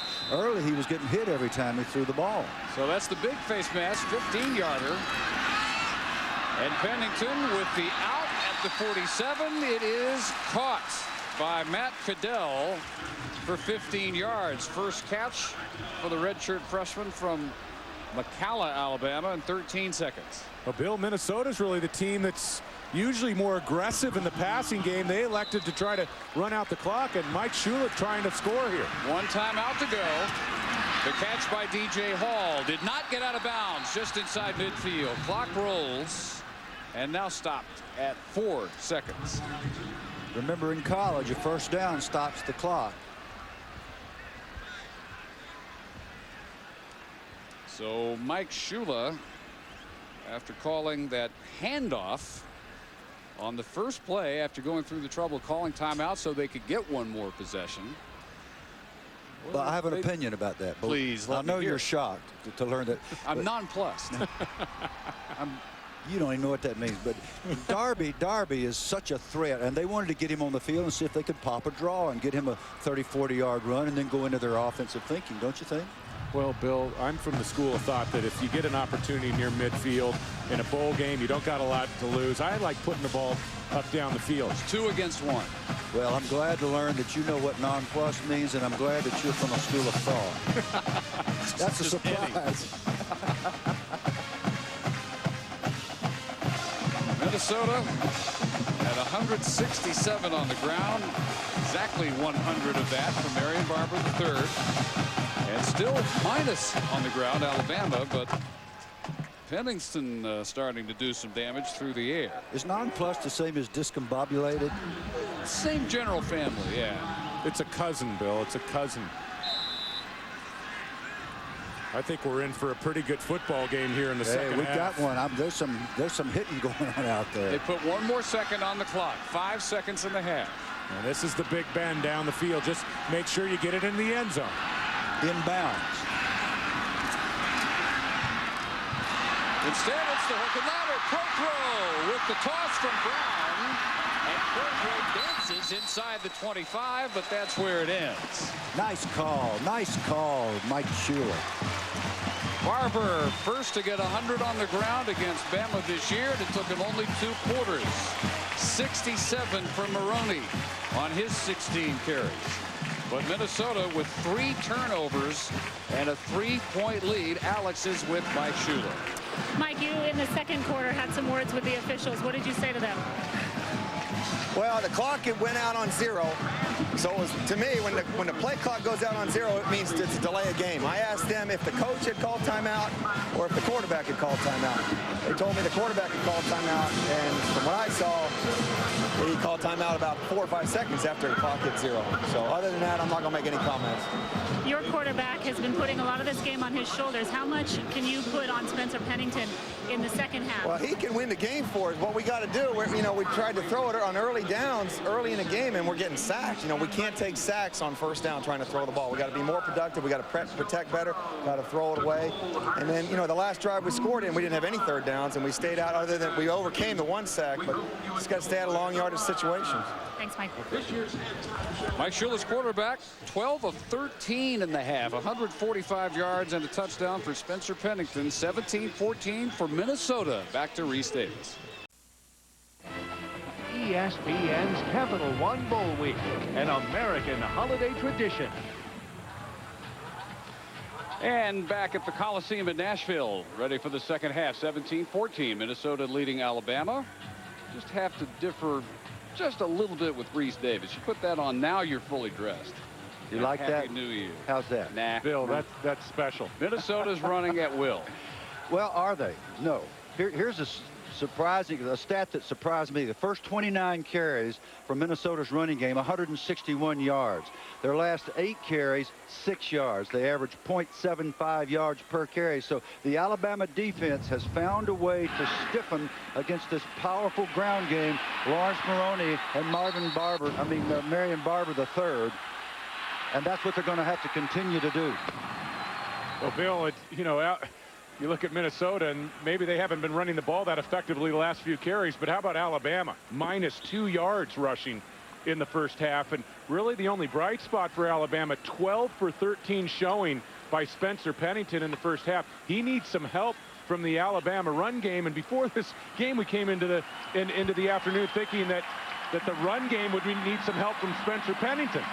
Well, it's the other way, and you're exactly right. You look at the first down stats, and the biggie there is 0 for 4 on third down. And like Mike Shula said, when they had their touchdown drive, they didn't have any third downs because they were making nice completions. The pass protection was good, and they went right down the field. So what we got is a heck of a football game. A Gopher team, very tough to catch from behind at the half. Second half underway. Tyrone Protro with a return to the 26. And Spencer Pennington back to work after a near-perfect first half. Well, Spencer Pennington was coming off that Auburn game at Tuscaloosa. He had career numbers. Nice play there. Rolling to his right, coming back inside the Hall. The touchdown throw in the first minute of the ball game. Put together a nice touchdown drive to get Minnesota back in this football game. Alabama. Check that. The Tide out of the eye on first down. DJ Hall in motion. That's how it's been between the tackles all day for anybody Alabama's had at tailback. In this case, it's the true freshman who started. Aaron Johns runs right into the nose tackle Anthony Montgomery. Yeah, I don't think we've given Anthony Montgomery his due. He's had a terrific game, and here's a guy, I know I did say this earlier, he was a quarterback in high school, believe it or not, and a good basketball player, a tremendous athlete. Glenn Mason was very excited when he signed him 3 years ago, and he certainly lived up to his advanced billing. He caught Maroney from behind in a practice from 10 yards behind him last spring, catching everyone's eye. Johns tries to get wide, and a little better luck going that way up to the 33 to set up a third down and 3. Mike Shula's team typically close at the half. In their 5 losses, they led Auburn 6-0 at halftime. In the others, they were up 4 in the fourth quarter, down by 4 at the half twice, and down by 3 at the half in the other game. So they're 6-5, but in that region where they're looking every week back at a play or two here or there, making the difference more often than not. Third and call at 2. Pennington rolling on the play fake and incomplete, intended for David Cavan as tight end. Just his second incompletion. That's hard to believe. Yeah, Alabama has really struggled in the third quarter, and there Cavan got held up on the drag route. He was supposed to be coming across on the naked, and it would have been an easy completion for the first down. And what Mike's saying to Pennington there is, for God's sakes, run for the first down. You had no receiver there. Third quarter has been disastrous for this Alabama team, and they'll have to try to reverse it here. Bo Freeland will kick it away after 3 and out. His best of the day backs Barbour up to the 21. And Barbour caught by Marcel Stamps after just a 4-yard return of a 44-yard punt.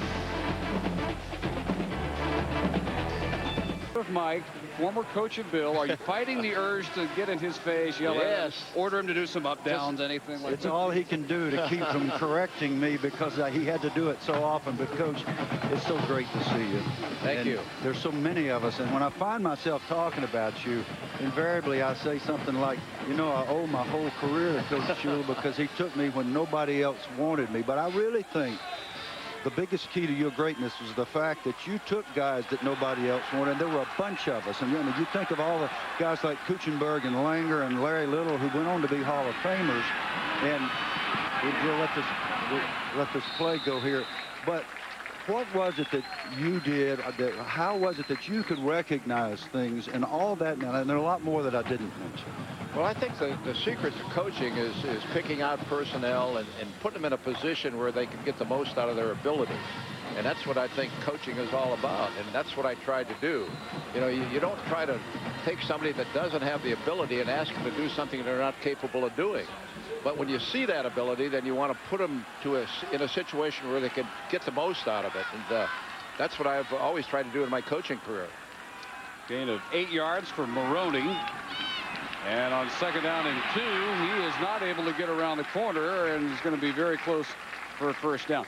Were you surprised that a son went into coaching? Not more than one son. Did you try to guide them either way? I think it was natural for them to go into coaching. They grew up around me, and they're around the locker room and around the practices, and then they both went to colleges and played football. And when they couldn't play any longer, I think they just gravitated into coaching. The same that I did. I played 7 years in the National Football League and then gravitated into coaching. And that's what Dave did, and he ended up at Cincinnati, and Mike did, and where he really enjoyed going to school here at Tuscaloosa, and Alabama was a dream job for him. Well, Coach, I can remember I played quarterback at UCLA back in '85, and I'd wake up every morning and get to my cereal, and I'd look at the rankings and the passing, and I always see Mike Shula up ahead of me. And you made the comment yesterday that you didn't get a chance to see him play in college, and now you get the chance to see him coach, and that must be a great thing. It really is. I look forward to being at whatever game I can get to, and I saw him play at Tennessee with 108,000 people, at Kentucky where I used to coach, and so it was just a fun thing being able to follow Mike's career. As a player, we were always coaching, so I couldn't get to those games, but I'm catching up now. Do you find yourself evaluating him as he coaches, and you sit and watch him coach? Yeah, you can't help but do that. I mean, you think about what you would do in these situations, and then when the game's over and we have time to spend, we talk about game situations. In the off season, when we vacation some together, and we talk a little bit about football at that time. And Dave also has been a big influence on his career. And here's Barbour breaking a big one. Marion Barbour to the 23, and Minnesota grinding it out here, 25 yards on their first possession of the 3rd quarter. Those two running backs remind me a little bit of what we had going for us. No, the running game. You had 3 of them, though. You had Mercury Morris, too, right. yeah. They only have 2. Well, two seems to be enough, but there's something you said about your son yesterday that transcends football, the way you feel about Mike, that I really think everybody should hear. Well, I just think he's a fine young guy. I'm very proud of him.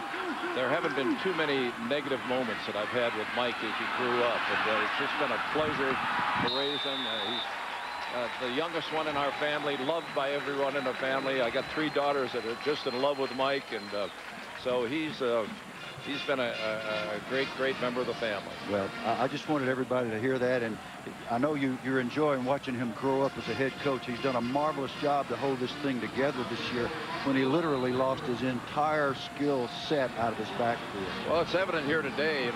They usually can run with the football, and here they're not running with the football, and Minnesota's running with the ball. But Alabama's been, they lost Hudson, and Darby hasn't been able to play, and so they've lost the heart of their running game. But they somehow, hopefully, will hang in here. Well, Barbour carries another 1st down near the 11. Such an honor and a pleasure. We really appreciate you dropping by for the visit. And you get back to cheering now. Thank you. Thank you. Thanks a lot. Good to see you again. Thanks, Coach. Bye-bye. The great Don Shula watching as Alabama gets knocked backwards on this early 3rd quarter drive by the Golden Gophers, who have a 1st and 10 at the 11 of the tie. Kupito towards the fade for Ellerson. Did he bring it in bounds? No. Fantastic effort, though. Just beyond the sideline. 2nd and 10. A big part of Minnesota's attack and game plan offensively was to take advantage of the big receivers outside. What a play by Ellerson there. One-handed grab, couldn't get a foot down, but Ellerson and Wheelwright, big receivers working against the smaller corners for Alabama. Ellerson to the near side now. 2 tight ends in the eye, and the toss for Barbour. To the short side, hurdles to the 7th. That's it. Smacked down hard. The amazing redshirt freshman over there, Wallace Gilberry, non-starter, but he leads tackles behind the line and sacks. And what a great story. Gilberry is a guy that was not highly recruited. Nobody wanted him, and he worked himself into an all-star game, earned a scholarship to the University of Alabama, and now he's one of the leading playmakers. Joe Kine says he's just got a nose for that football, and it's clear that he does. Mike Shula's first signee. 3rd and 6. Again, looking end zone. Off the hands of Ernie Wheelwright, who's been very quiet today. Led the Big Ten at 22 yards per catch. They haven't found him on the home run ball, and they didn't find him there on the short pass to the end zone. This is a touchdown. Perfectly thrown ball. Great timing from Cupido. So much of the out route on the throw is timing. Great feet by Cupido, and that ball was just flat drop. So they get Reese Lloyd out. He'll try and knock through 25-yarder. Having hit from 26 already. And tack this one on as well. Gophers march on their first second half possession and double the lead, 20-14. And a promising 3-0 start turned into a 6-5 finish.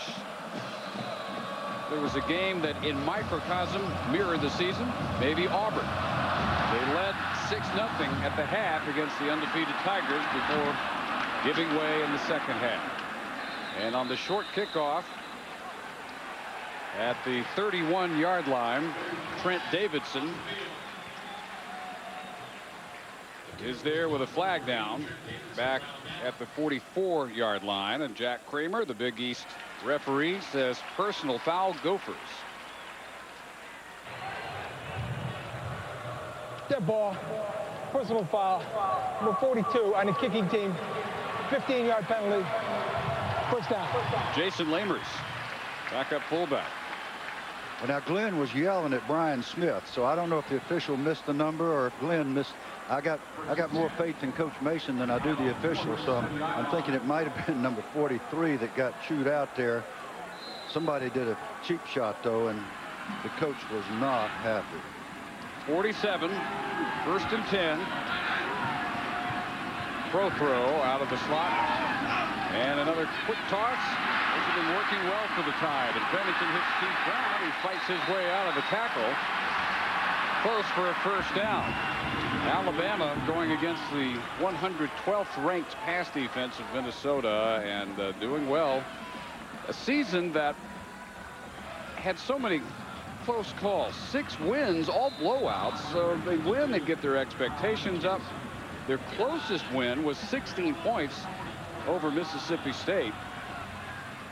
But as I recounted, they were so close at this point of every game that they ended up losing. And you can't help but go back and look at the injuries as the #1 reason. New quarterback, new tailback, new fullback from the group that began the season. This is McClain, who's played fullback and tailback today.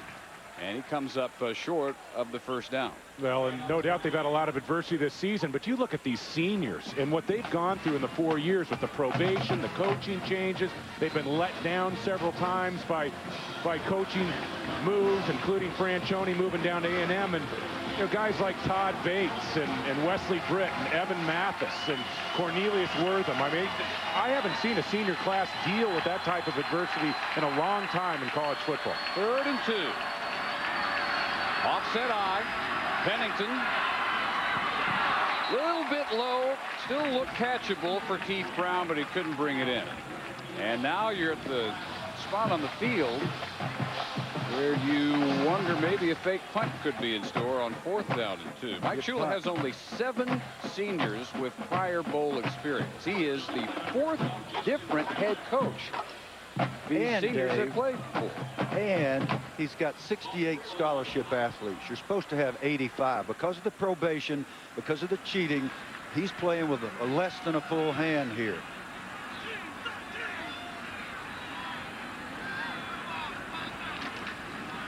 Freeland kicking all the way. Not pretty, but he gets the roll. And Barbour at the 10. Let's check in with Alex Flanagan. Hey, you guys, there is a very bright spot on all of the things that the seniors have been through on this Alabama team. And I'm going to show you a picture right now. It's Mike Shula with his graduates in cap and gown, in the graduates that graduated in December. Coming into this game, Alabama had 13 players who earned their undergraduate degree. 7 players earned their degrees prior to the 2004 season. And a couple of those graduates that you're seeing include Wesley Britt, Evan Mathis, and Cornelius Wortham. Yeah, that is definitely worth commending everybody involved with the program in Tuscaloosa. And that group has been through just about anything you can imagine in their careers. Barbour tripped up, still manages to stumble forward for 4 yards, maybe 5. Charlie Pepra is the reason it didn't go much farther than it did. Yeah, Charlie Pepra interrupts a 25, maybe 30-yard run here with just a shoestring tackle. And when we first saw Pepper early in the season, he's a converted cornerback, and he did not make a nice acclimation to the safety position down the stretch. He has played like a safety, and Joe Hines, the defensive coordinator, thinks he's going to be a very good safety down the line. Another bright story academically, says he will be back next year to work on his master's degree. So here we are in this wacky Offense. What do we got to call? Charge number 3. 5-yard penalty. Still 2nd down. Another delay of game on Minnesota. Mike's got him watching the clock now. If the officials did miss one, they're not going to miss another one. But here's Mike Shula, who's graduating all his guys. He's not breaking rules. Clever person would suggest he may be in trouble soon, the way coaching's going these days. I sure hope that's not the case. I do too, Bill. Sad, but all too true. The nation's number 2 defense rising up. Maroney meets Freddie Roach. Well, there's Joe Kynes, and Joe Kynes has done such a great job, Bill, this year with a defense that really doesn't have many featured players. We're taking a look at Freddie Roach right here. And you know Joe Kynes is making some adjustments. You can't tell your kids just to play harder. I think he's going to start getting the safeties up near the line of scrimmage. 3rd and 10. Cooper over the middle, and Jakari Wallace makes the grab and a 1st down. Wow, what a catch. Was that ball tipped? It looked like it might have been tipped because it looked like it was end over end. Cupido's made a couple nice throws in succession. The first ball was dropped for what should have been a touchdown to Wheelwright. And Bill, that ball might have been shaded a little bit, just barely tipped. A nice job by Wallace to keep his focus.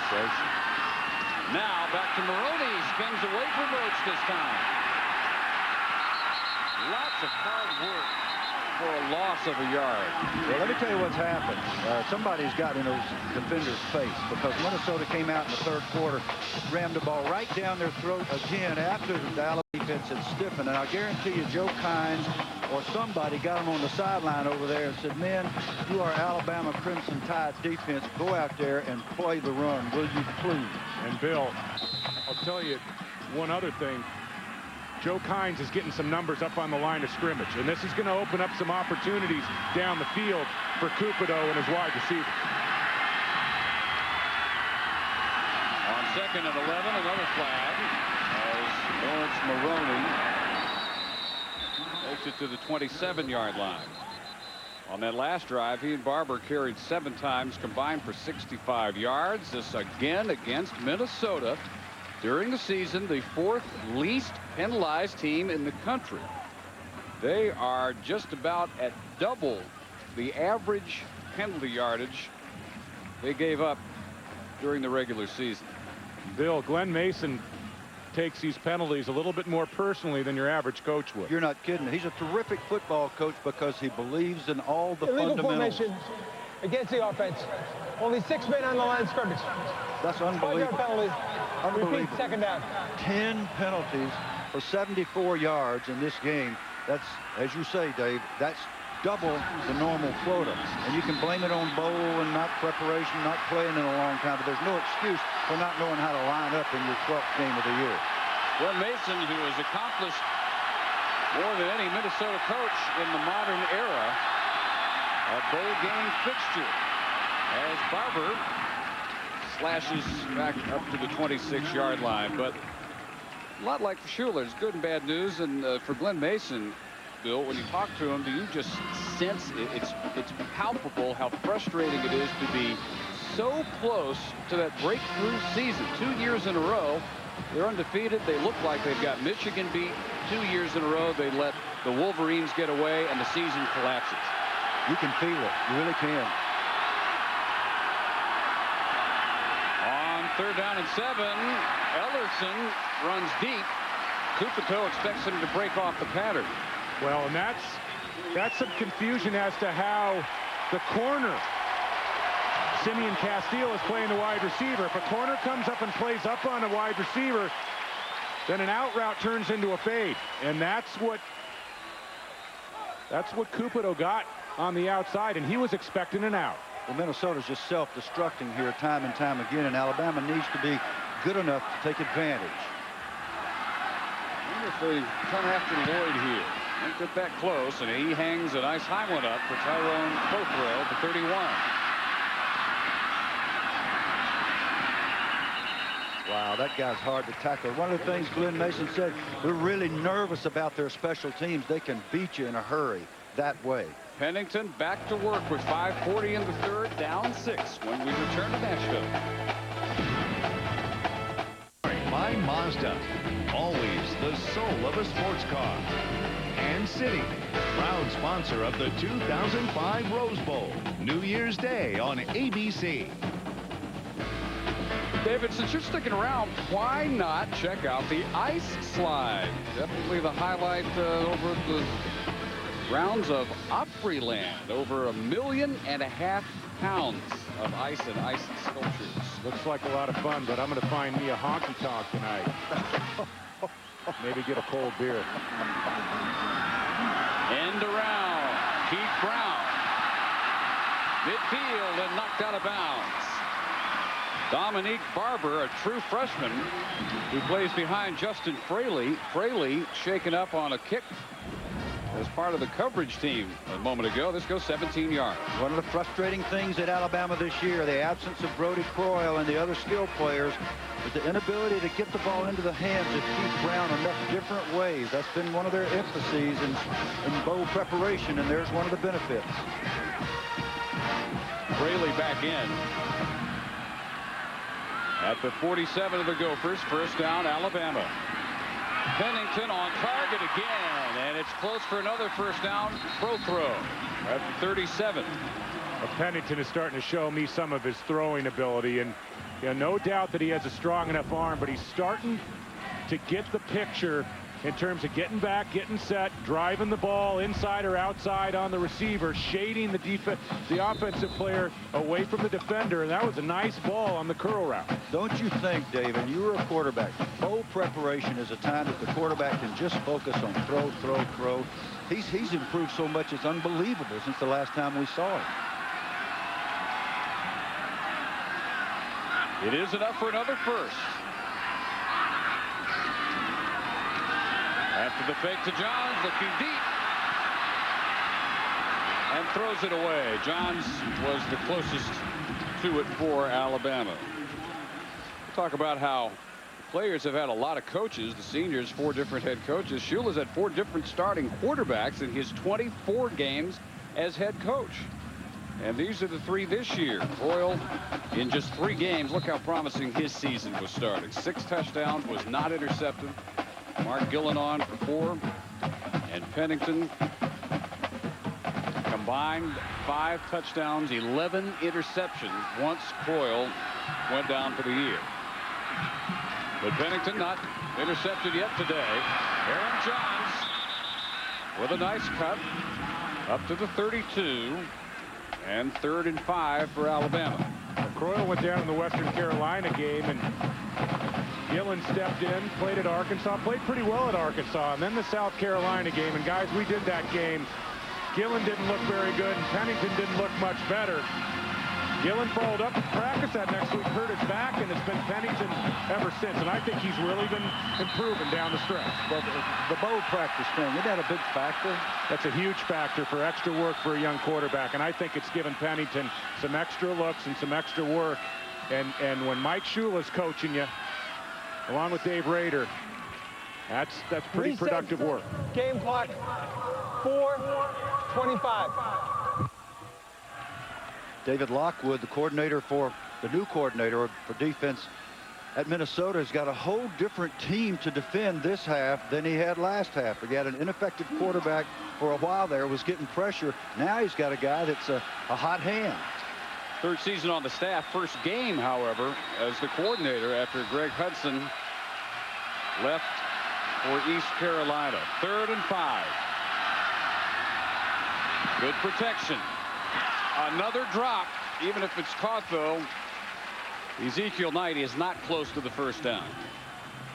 Nice adjustment there to double Darrell Reed. Darrell Reed's been just giving Kyle Tatum the right tackle fits, and they left the back in there to double up with him when he spun off, and he didn't get close to the quarterback. But they're going to go for it on 4th and 5. Good call. Yeah, that's a good spot. Good call. It would be about a 50-yard field goal, and Bostic's longest ever is just 48. It would also be into the win, what win we have. This is a nice call by Mike Shula, because you don't pick up much in terms of field position by punting the football here. And he's thinking 4th and 4, 4th and 5. Even if we don't pick it up, Minnesota doesn't gain good field position coming back the other way. They go 4 wide in the shotgun on the 4th down. And Pennington looking deep, too deep, way over DJ Hall. And in his face again, number 95, Anthony Montgomery, perhaps forcing the errant throw. Just needed 5 to keep it going. Went for it all, got nothing. Still down 6. Gopher ball up 20-14 with 4:09 to go in the 3rd at their own 32-yard line. Alabama extending its NCAA record, appearing in its 52nd bowl. And they're also the all-time winningest in bowls, going after number 30. Marion Barbour already with the 2nd best bowl rushing total in school history. Lost to 2. He's still at 153, down to Alex Flanagan. Thanks, Dave. Well, I'm here with Alabama's quarterback until the 3rd game of this season, Brody Croyle. Brody, I've watched you talk to Spencer Pennington a number of times throughout this game. I know you guys are good friends. What kind of things are you telling him? You know, just stay calm, do the same things he's been doing. You know, he's been throwing the ball real well today, and you know, he just picked up where he left off against Auburn, and you know, he's going to be the reason we win this game. How much do you think he's improved since he became the starter? It's night and day. You know, he you know, came in the season as number 3, and then you know, he ended up getting the starting job, and you know, he's once he got his reps and figured it all out, he's really picked it up, and you know, it's starting to show now. What's your assessment of the game today? You know, we hadn't ran the ball as good as we wanted to, but you know, we still got, you know, another quarter, and you know, we just got to find a way to have enough more points than they do. You guys have experienced a number of key injuries this year, yet you have a lot of those people, including yourself, coming back next year. What do you hope the future will be, or what do you expect the future to be?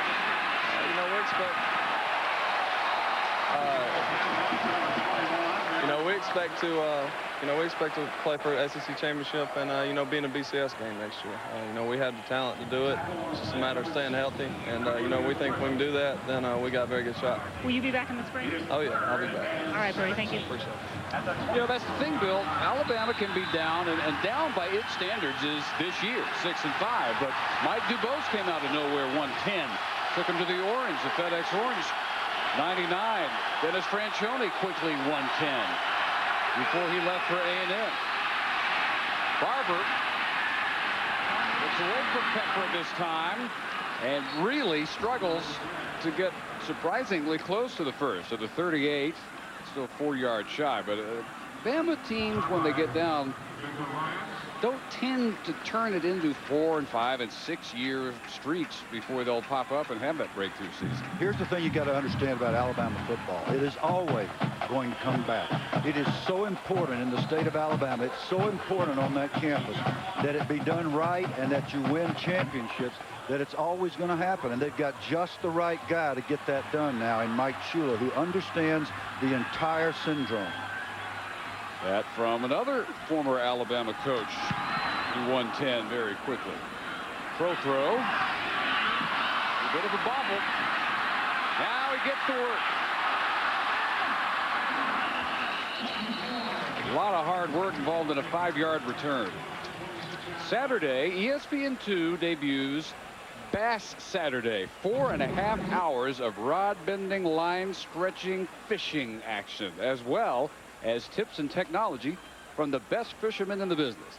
Bass Center opens the block each Saturday at 7 a.m. Eastern. David, you going to be there? Rod bending action? Yes. That's worth setting your alarm for, my friend. I'll be guaranteed to watch that. Yeah, I bend my rod when I put it in the back of my car and slam the trunk on it and it snaps off. I hadn't been fishing in so long. Well, that show is designed exactly for you. Pennington with a little hitch for Matt Caddell. And just a little bit of yardage out of that. Mostly safe tosses. Pennington now 15 of 21, 183 yards. Well, Dave, you talked about the prospects of Alabama coming back. And for Mike Shula, he's going to have loads of talent on this football team next year. And he gets the 3 guys, his total starting backfield back, and they lose 2 big performers up front. Britton Mathis, they lose 3 starters on defense, but this is a team that is going to be in the BCS mix come next September. Mid-season, Minnesota looked like the team that was ready to make that step this year after a 5-0 start. Screen for Johns. And Aaron tiptoes out at the 32. Hey, Bill, do you remember the eephus pitch in baseball? The balloon ball. You cannot throw a screen. Don't do this. Don't throw that. Oh, no. You can't do that on a screen pass. Now, it ends up working out. Yeah. But I'll tell you what, that is inviting disaster using that type of trajectory on a screen pass. Mike Shula just went from 39 to 45 years of age while that ball was in the air. That sucker goes the other way about 80% of the time. Well, it worked this time to get him within 3 yards on 3rd down. Zipped incomplete, intended for Ezekiel Knight in a crowd, too. And with 47 seconds to go in the 3rd, Alabama will have to kick it away. Well, they keep going to Ezekiel Knight in critical situations in a big bowl game against Minnesota. And I would encourage Spencer Pennington to start getting to some of the receivers that have made plays for him in tight situations throughout the year. Knight just a true freshman.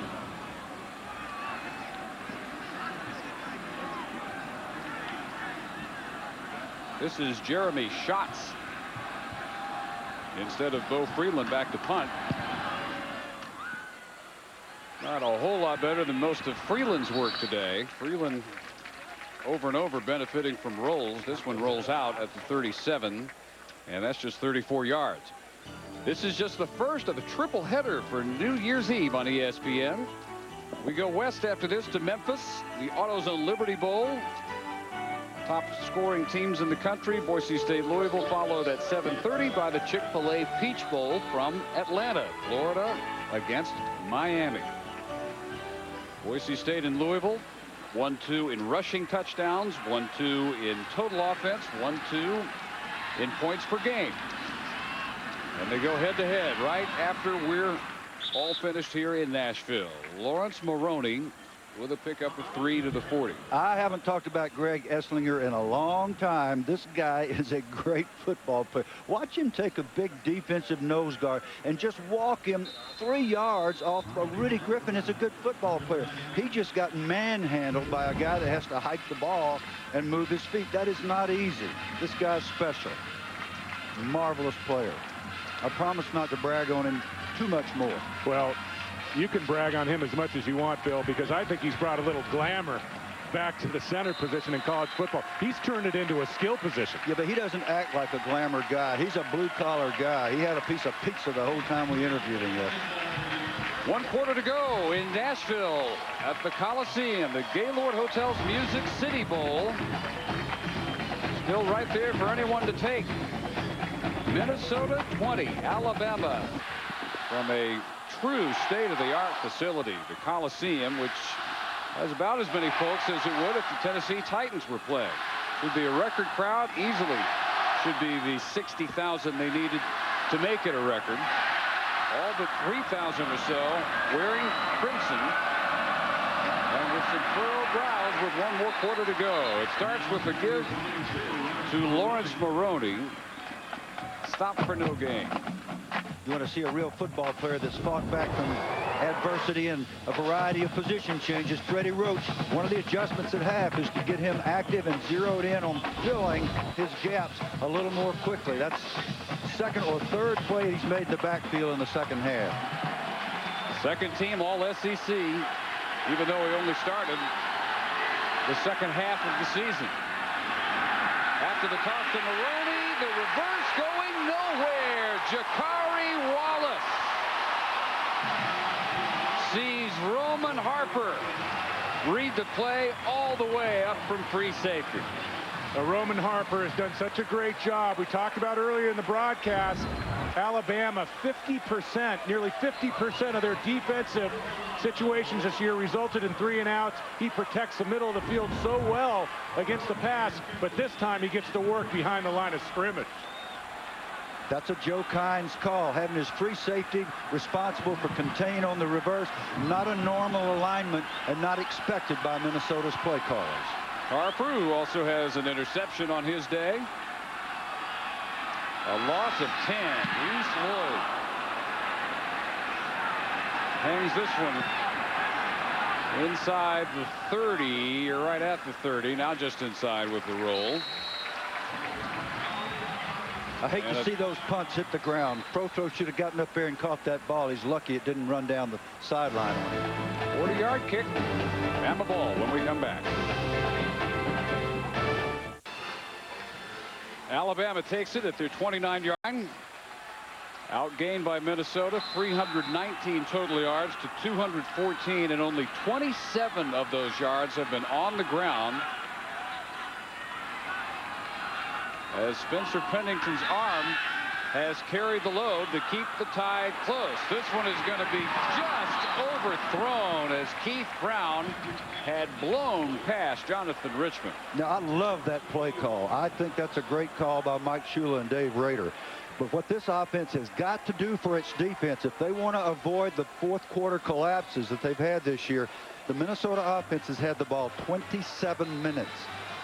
The Alabama offense has had it 17 minutes and 51 seconds. That defense has been out there too much. They've got to generate some first downs. That was an opportunity for a 15-second touchdown drive that Pennington just missed. Yeah, I like the call. I'm not saying I don't.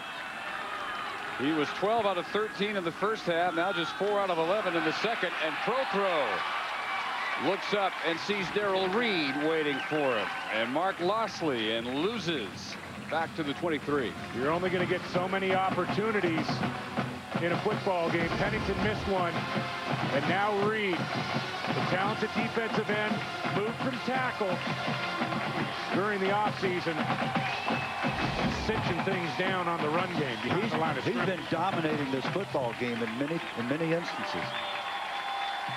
What a special player.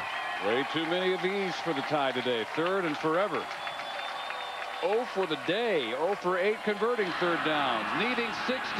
Same play as 2 snaps ago. And again, incomplete, intended for Matt Caddell. being defended by all Big Ten corner Yuki Dozier. And David, he threw that ball out of bounds. He threw the ball out of bounds, but he put the arc and the touch on it that he should have put on the first down throw. And Mike Shula frustrated. That has been one of the big problems for this offense over the course of the year. And Mike Shula's talked about it time and time again. They've had a lot of opportunities on deep balls, and they haven't taken advantage. Shula again going with Jeremy Schatz instead of Bo Freeland on the 4th and 16 punt.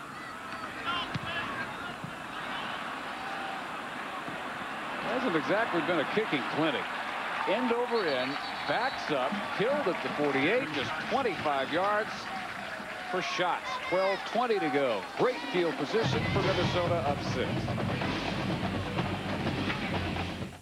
And in part by Bridgestone, passion for excellence.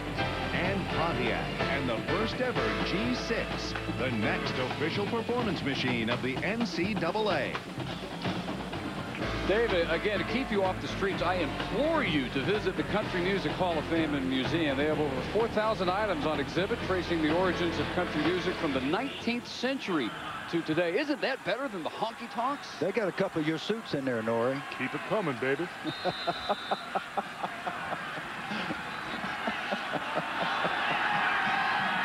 First and 10 Gophers, 48 of the Tide.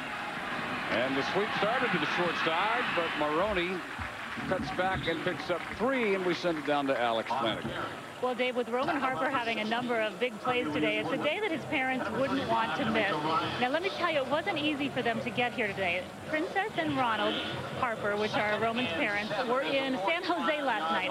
Roman's little brother plays for Troy State, and he was there for the Silicon Valley Bowl. Again, that game was a little bit late, Dave, so they jumped on a red eye, took it here this morning, got in about 9 a.m., made it in time to catch Roman's first interception this morning, Dave. Those are some true football parents, aren't they? And they're still awake. Maybe one for Maroney. And they made it in time to see their son with a early contribution here. An interception by Roman back in the first quarter, his 3rd of the year. Well, he is a great football player. This guy is I don't say that about many guys. He is a great player. He tackles well. He's all over the field. He's the leader. He gets people lined up. He's special. Really showed the ability to cover some ground closing on that interception. Here's a 3rd and 6. Kupito looking for Ellerson, and they connect for a first down to the 34. Well, Kupito's getting almost exclusively man-to-man coverage on the outside. Ellerson trying to drive the cornerback, come back to that throw. Kupito delivered that football about the only place it could be delivered. And Minnesota moves the chains. With one-on-one coverage, rather shocking, isn't it, that Ernie Wheelwright has been shut out today. Big Ten leader, 22 yards per catch. Ellerson just 3 catches, but nothing from Wheelwright. Minnesota thought they could take advantage of the man coverage. Barbour at the 30. The Wheelwright's had a couple opportunities on throws into the end zone. One was a pretty tough catch on a fade. Might have been able to make it. The other was a drop. This Minnesota running game, Bill, just continues to grind out yardage. They're over 270 yards. Yeah, I know, but wow. Charlie Pepper, who has developed as a strong safety, he didn't always come up and take everybody on like he did there. And yeah, he took a shot from a heck of a back, but he didn't hesitate. He came up, and he's the one that he stopped Barbour in his tracks. That was a heck of a collision by 2 good players. And Marion Barbour, you talk about finishing off a run. Barbour at 170 yards today on 31 carries. 2nd best bowl game ever by a Minnesota running back. Got a ways to go to challenge Tellis Redmond's school record of 246. But he may still get it. 9:52 to go. Man, just enjoy. Why are you staying away from distancing? If Golick were here, he would have put us all to shame. On 2nd and 7. Marion Barbour, a couple more. Now at 172 and counting. And no back had rushed for 100 all year against Alabama 174 officially now on his 32 carries. Team total 265, and the high game for any team against Bama was 211 by Arkansas. As expected, the record-setting tailbacks controlling the day for the Golden Gophers. And on 3rd and short, a first down inside the 25-yard line for Marion Barbour III. Well, remember, this Alabama defense held Cadillac Williams and Ronnie Brown of Auburn to only 96 yards on 31 carries. And this Minnesota running game, led by Marion Barbour III, they're bearing down on 300 yards against the #2 defense in the country, Bill. And this is Glenn Mason football, derived from his mentor, Woody Hayes. And it's not 3 yards, it's 6.9 yards in a cloud of dust. They are tough. Time after time. Barbour left, Barbour right, Maroney up the middle, Maroney left. Just grinding down the time. Out of 74 plays now, 61 runs, 270 rushing yards. Minnesota, the #6 rushing team in the country coming in. Averaged 255, and they're beyond that with still way better than 8 minutes to go. Glenn Mason trying to win here in Nashville, second time in 3 years. 2 years ago, as this year, made a lot of personnel changes after the regular season, and they paid off in a 29-14 win over Arkansas. This is Justin Valentine, the fullback. They throw him a bone, and he's close to another first. They throw him a bone, which is to hand it to him behind those big hogs. Ainsley, Harston, Setterstrom, Melander, not to mention the other guy, the center. I mean, they're just coming off the football, and when you think you're drawing a beat on those tailbacks, suddenly it's in the fullback's belly, and Valentine's popping through there for another nice game.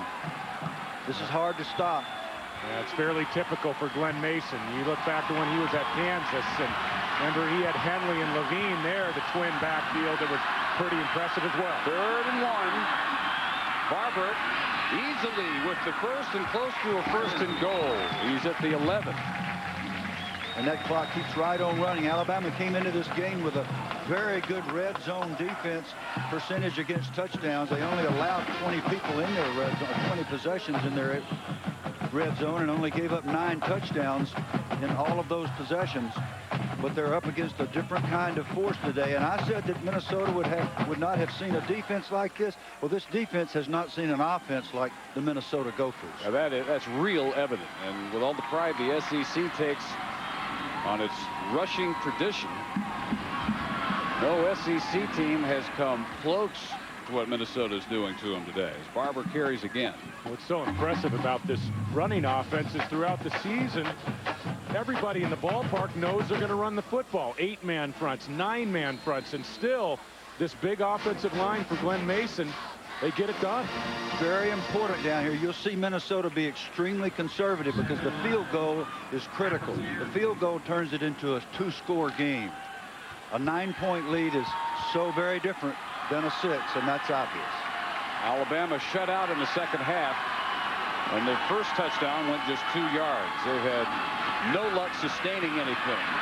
Barbour with a flag down at the 6. And if that's on Minnesota, it will continue a process of self-destruction that has been Minnesota's bane all day long. So unusual for them. 10 penalties. If this is on them, yeah, it is. It's 11 penalties on the day. Matt Spaeth holding on Roman Harper. Really surprising. Holding offense, number 89. 10-yard penalty from the previous spot. Repeat, second down. Now watch Matt Spaeth. This is not the way he normally plays football. This is the 11th penalty for 84 yards on the day. He has stopped so many drives. Well, he wrapped that arm around the back behind the knee and then knocked him down. They're not going to let you do that. Didn't even need to put your arm down there, Matt.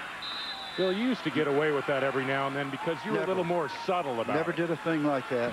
Didn't need to. My job was to be run over slowly. David, you had your chance to ask Don Shula when he was up here. All I had to do is hike the ball and stay alive. The 11th Gopher penalty backs it up. And they look at 2nd and 20. But more of the same. Toss to Maroney. And Lawrence reaches the 17. Well, Maroney was trying to get down before he went out of bounds there. You could tell.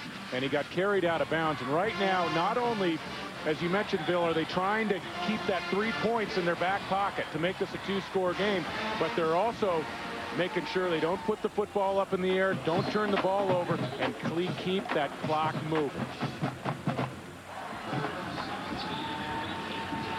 During the year, 119 average rush yards against the Tide. Today, 285.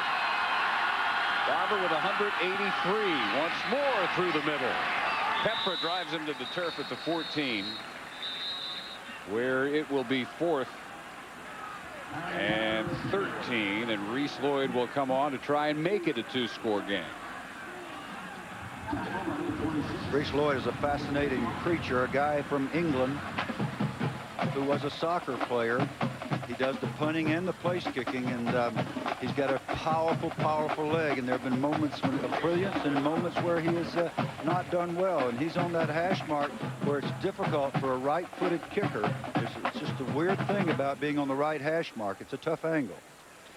This is just the first of our triple header today on ESPN. Capital One Bull Week continues at 3:30 Eastern. Heading west to Memphis for the AutoZone Liberty Bowl, Boise State, Louisville, in what is expected to be a score fest. And then Florida, Miami, wrapping up the evening at 7:30 Eastern from Atlanta, the Chick-fil-A Peach Bowl. Are we unanimous? Louisville is our pick in Memphis? You still think Boise State? I think Boise State's going to give them a heck of a ball game. And not a heck of a game. Are they going to win? Not a chance, David. I don't know if they win that game. Come on, David. What to tell you? You're not taking a position. I think Louisville is a team that would have a shot to create some noise in a playoff. Win the game? Louisville would have a shot in an 18 playoff. Who's going to win this game tonight? I think Boise State's going to win that football game. 31-yarder by Lloyd is no good, wide right, and the Tide remain alive with 5:34 to go. I hiked the ball to an awful lot of good kickers, and it's just so difficult to understand why it's so hard, but it is. And you'll see right-footed kickers miss from that hash mark so many times. He was perfect inside 40 yards all season until today. 9 for 9. And with the misfire, the door remains open if Spencer Pennington and the Alabama offense can sustain anything. They haven't come close to doing that in the second half. There's a start. A throw into traffic. Big yardage, D.J. Hall to the 43. 28 yards. D.J. Hall on a curl route, looking to find a seam in the defense. He'll find the void, he'll settle down, and Pennington puts the ball right on him. Let's remember why this game is still a 6-point game, because Minnesota self-destructed one more time with a penalty. Pennington dropped on the screen intended for Kenneth Darby. So many times you got a wounded warrior, and heaven knows that Darby's a great warrior, a terrific running back, and he's out there playing hurt, and he tries to carefully catch the football, and you can't do that. What happens is you try to baby it, and it goes on the ground. I think it's a tough time to make a throw to a back like Darby. When Alabama won, they rode Darby. In their 6 wins, he averaged 126 yards a game. In their 5 losses, 61 yards per game, less than half that. And very limited again today because of the ab injury suffered against LSU. Same play, one-handed grab this time. But for no gain again, 3rd and 10 facing Alabama. Well, the main string of 3rd and longs has been their problem. Yeah, I'm sorry. The main reason that Darby's in the game is because he knows the blocking assignments, and the young back Johns does not. Here he is trying to make people miss, and again, he's playing with a strained ab. Nothing hurts worse than to have a lower abdomen strain. Alabama in 13 drives, only 2 have gone longer than 2 minutes. Only 1 has lasted longer than 6 plays, and Pennington not near as hot as he was in the first half. Witness that throw way over an open Ezekiel Knight. Well, Pennington is not comfortable with the looks he's getting down the field. He's got to look for receivers with the game on the line that are down the field in first down territory, and Pennington keeps coming underneath. Mike Shula's asking him, hey, you know, we can't drop the ball underneath on 1- and 2-yard routes, or we don't have a chance to win this football game. After trying shots on a couple of punts, 25-yarder last time, Bo Freeland returns. Gophers try to set up for a return. Freeland's best. Barbour watches this one roll inside the 10, and it'll be killed there by Roach with 4 minutes and 10 seconds to play. Minnesota ball after a 47-yard kick by Freeland. They continue to lead Bama by 6 in Nashville. The Coliseum in Nashville, and a record crowd for the Gaylord Hotel's Music City Bowl. They were hoping for 60,000. They didn't shoot high enough. What we have here is 66,089, easily a record for this game, which began in 1998, before this stadium even existed. Played over at Vanderbilt. Alabama lost that one 38-7 to Virginia Tech. They're within 6 here. They need to force a turnover as they have the Gophers bottled up starting on their own 10-yard line, and it's Maroney on the carry for about a yard. AutoZone Liberty Bowl next. Boise State, Louisville. And Dave, Scott Ramsey, the executive director here, and his entire staff really do a magnificent job. They've been wonderful to the teams. I mean, the Alabama folks and the Minnesota folks just cannot say enough nice things about them. Same for us, and we greatly appreciate it. Scott just does a tremendous job and has made sure that everybody has been accommodated. You just like that room you're in, buddy. Yes, I do. Paris Hamilton went in motion. Maroney. Alabama trying to strip the ball. They got the early lead in this game because of a turnover right around this area of the field. The Barbour end around, which ended in a fumble, recovered at the 2. They scored on their first play. Looked like they were maybe off on a day where they might get some breaks in a season in which they've had almost no breaks. They have had a couple more Minnesota giveaways come their way, but shut out this half. Nothing even close to a sustained drive. No. And they first have to worry about getting the ball back. That's no guarantee. No, and it's a really disturbing trend. They haven't been able to score at all in critical situations in the second half in games against good teams like LSU and Auburn, where they had a chance to win the game, and now they're back in the same spot. We have a 3rd and 7 here. If Alabama can come up with a stop, they're going to get the ball in great field position, and Pennington's going to have to get the ball down the field. He can't be content to come underneath. That's not the way you get this ball game won. Let's check in the studio and hear from Reese Davis. Reese. All right, guys, just as soon as you finish there in Nashville, we're going to take you out to the AutoZone Liberty Bowl. Stephon LaForce has completed 74% of his passes. He holds that mark. That'll be a single-season record. Louisville and Boise State coming up in a bit. He has had an outrageous year. He is an outrageous, wonderful player. Stephon LaForce is one of my heroes. His whole life story is nothing but heroic stuff, and he's the least affected of anybody by it. 3rd and 7. Still on the ground for Maroney, who is stopped at the 15. It'll be 4th and 5, and Alabama will force the punt. 3:17 remaining. They stop the clock on a timeout, and that is their last timeout. And it was a good use of a timeout because Minnesota would have let it run down well under 3 minutes. You've got to use your timeouts at a time that it gives you a chance for a lengthy drive, because you can stop the clock with good clock management by spiking the ball. Well, they're going to opposed to using timeouts. Even without any timeouts left, Alabama is going to have plenty of time. The clock is not going to be a factor. Alabama will either come down the field and score, or this game will end on downs most likely. Clock stopping on first downs in college football. Mike Shula and his young quarterback Spencer Pennington are going to have enough ticks on the clock. Saw that incredible achievement during the season. Almost 50% of the time, the Alabama defense forced a 3 and out by the opposition offense. They do it now for the 5th time today. And, you know, the way for Alabama may be on a punt return here by Prothro. You took the words right out of my mouth.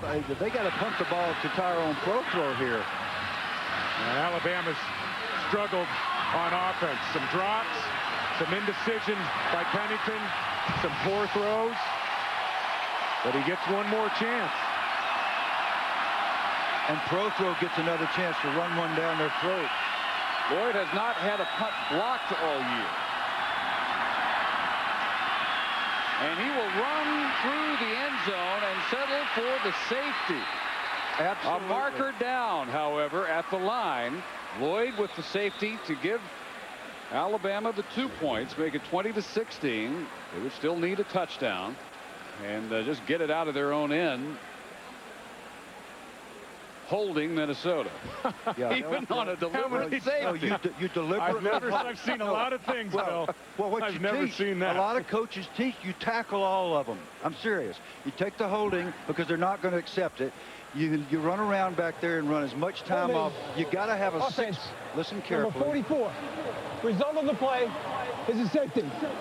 Now, you've got to have at least a 6-point lead to make this work because you need to maintain a 4-point lead. Now you kick the ball from the 20-yard line and you force the opposition's offense to go the length of the field. That's the theory. The only question I have about the approach that Glenn Mason and his staff are taking 3 minutes is that there's an awful lot of time on the clock. You normally do a thing like this when you're around the 1-minute mark or less.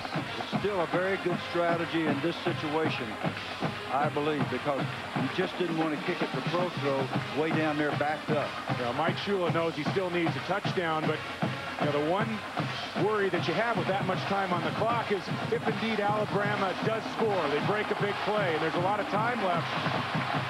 Now all of a sudden, you need a field goal to tie instead of a field goal to win from Glenn Mason's perspective. Well, you're way down the road now. Well, that's way down the road. But Bill, that's why we made the point that there was a lot of time on the clock. The hold was on the deep snapper, Robert McGarry. Well, again, some coaches teach that everybody tackles the opposition so the punter can run around back there for 30, 40 seconds, in theory. Well, they still may have to deal with the Prothro return. He's back there along with Knight. Yeah, but look where he's returning it from now. He's not returning it from midfield. Lloyd with the free kick. And coming up at the 35, it is Tyrone Prothro, who spins across midfield. Alabama will start with 3:04 to use, 47 yards away, no timeouts. And that return negates the thinking. Yeah, exactly. But that's not what you want. You don't want that ball coming back beyond the midfield marker. Brandon Owens, injured Golden Gopher, back right around midfield. Looks like he's going to be okay. You give up the 2 points, and you give up great field position, and that's the risk. You don't have a lot of time to practice punts after safeties during a week of practice.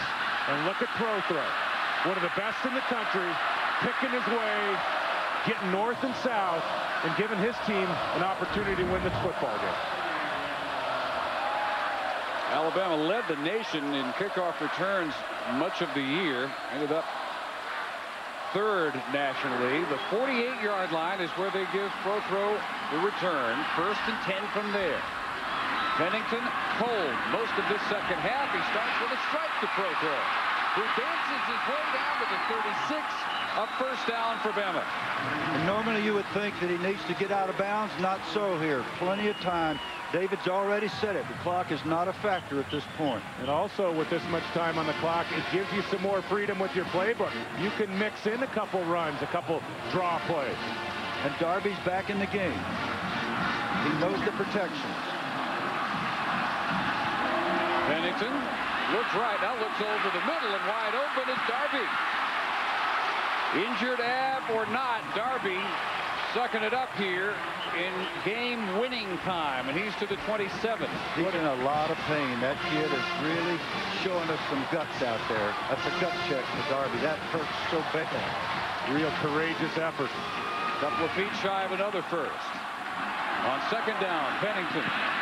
Open is Knight. This time he hands off. First man misses. Ezekiel Knight out of bounds inside the 20. And David, all of a sudden, Pennington looks like a big league quarterback, the way he did in the first half. Well, he's getting back, he's getting set, and he's looking down the field. Ezekiel Knight came into this game with only 2 receptions on the year. Great move. And look at him instinctively get to the sideline and get out of bounds. That's a nice effort from a true freshman. And Minnesota has the reality of being the 112th ranked defense against the pass. At the moment, looking at 2. Plenty of time. Now having to scramble and throw it away. One of the things Mike Shula told Alex Flanagan at the half is, we've got to know when to throw the ball away and not take the sack and not make the dumb throw. That's another thing Pennington's doing beautifully here on this potentially last drive. Well, Mike Shula's getting his quarterback to some good plays, some passing plays that Pennington is comfortable with. And this is a real 9-1-1 call for this Minnesota defense that's held up so well in this football game. If I'm David Lockwood, I try to light him up. I bring some heat on him. Second and 10 from the 19. No blitz, no pressure at all. Wide open, Matt Cadell at the 15-yard line. It'll be 3rd and 6. That pressure that was coming from the front 4 of Minnesota, much of the game is simply not there right now. And young David Lockwood, in his first assignment as a defensive coordinator, needs to bring some pressure on Pennington and make him step up and throw against the blitz. Alabama 0 for 10 today on 3rd down conversions. They need 6. Looking middle, looking deep for Pro, and overthrown. He was open. He was open and Pennington was clean. He had plenty of time, a nice pocket. The big O-lines responded well, and here we are. This is the football game.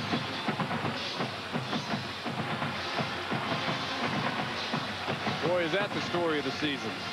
An opportunity missed by the 3rd different starting quarterback Mike Shula has had to send out there this year. And Pennington has had Pro throw in the seam down the middle of the field a couple times on seam routes and digs. He's hit those throws, missed there. Game coming up on the line. Pro throw is slot right. Cadell outside of him. Pennington on 4th down, throwing incomplete, intended for DJ Hall. Even if he had made that catch, he did not have first down yardage. You can blame it on young receivers, and DJ Hall, bless his heart, is a true freshman, but you can't make that mistake in the 12th game of the year. You got to get the necessary yardage, and then you got to look the ball in and catch it in your hand. From the shotgun. Minnesota can run the clock out now. All they got to do is take a knee.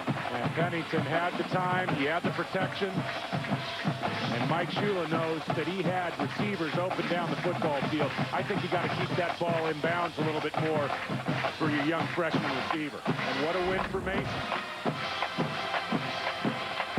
Meanwhile, Alabama will finish 6-6. The last time they had back-to-back non-winning seasons, 1954 through 57, pre-Bear Bryant under Red Drew and Ears Whitworth. And then Mama called Bear, and Bear came, and not until now have they had back-to-back non-winning seasons. Naturally, our Capital One player of the game got to be Marion Barbour with 187 yards and a touchdown on his 37 carries. And he passed Dad for the number 4 spot on the all-time Minnesota rushing list. Marion has already said he will be back for his senior year next year. He'll be back. Maroney will just be a junior, so will Coupeteau. Receivers all come back. And Glenn Mason and the Gophers will take another shot in 2005 at a breakthrough that they hope will land them in Pasadena. We talked about the personnel that Mike Shula was getting back. Glenn Mason is going to have a team that will make a serious run at the Big Ten title. Well, that's a prospect for the 3rd consecutive year, and we'll have to see. Will the Michigan game be the defining game once again next year? Minnesota with maybe 3,000 of the record crowd of 66,089 backing them today in the Coliseum in Nashville. And Glenn Mason now drenched in victory as the Golden Gophers take the 2004 Gaylord Hotels Music City Bowl.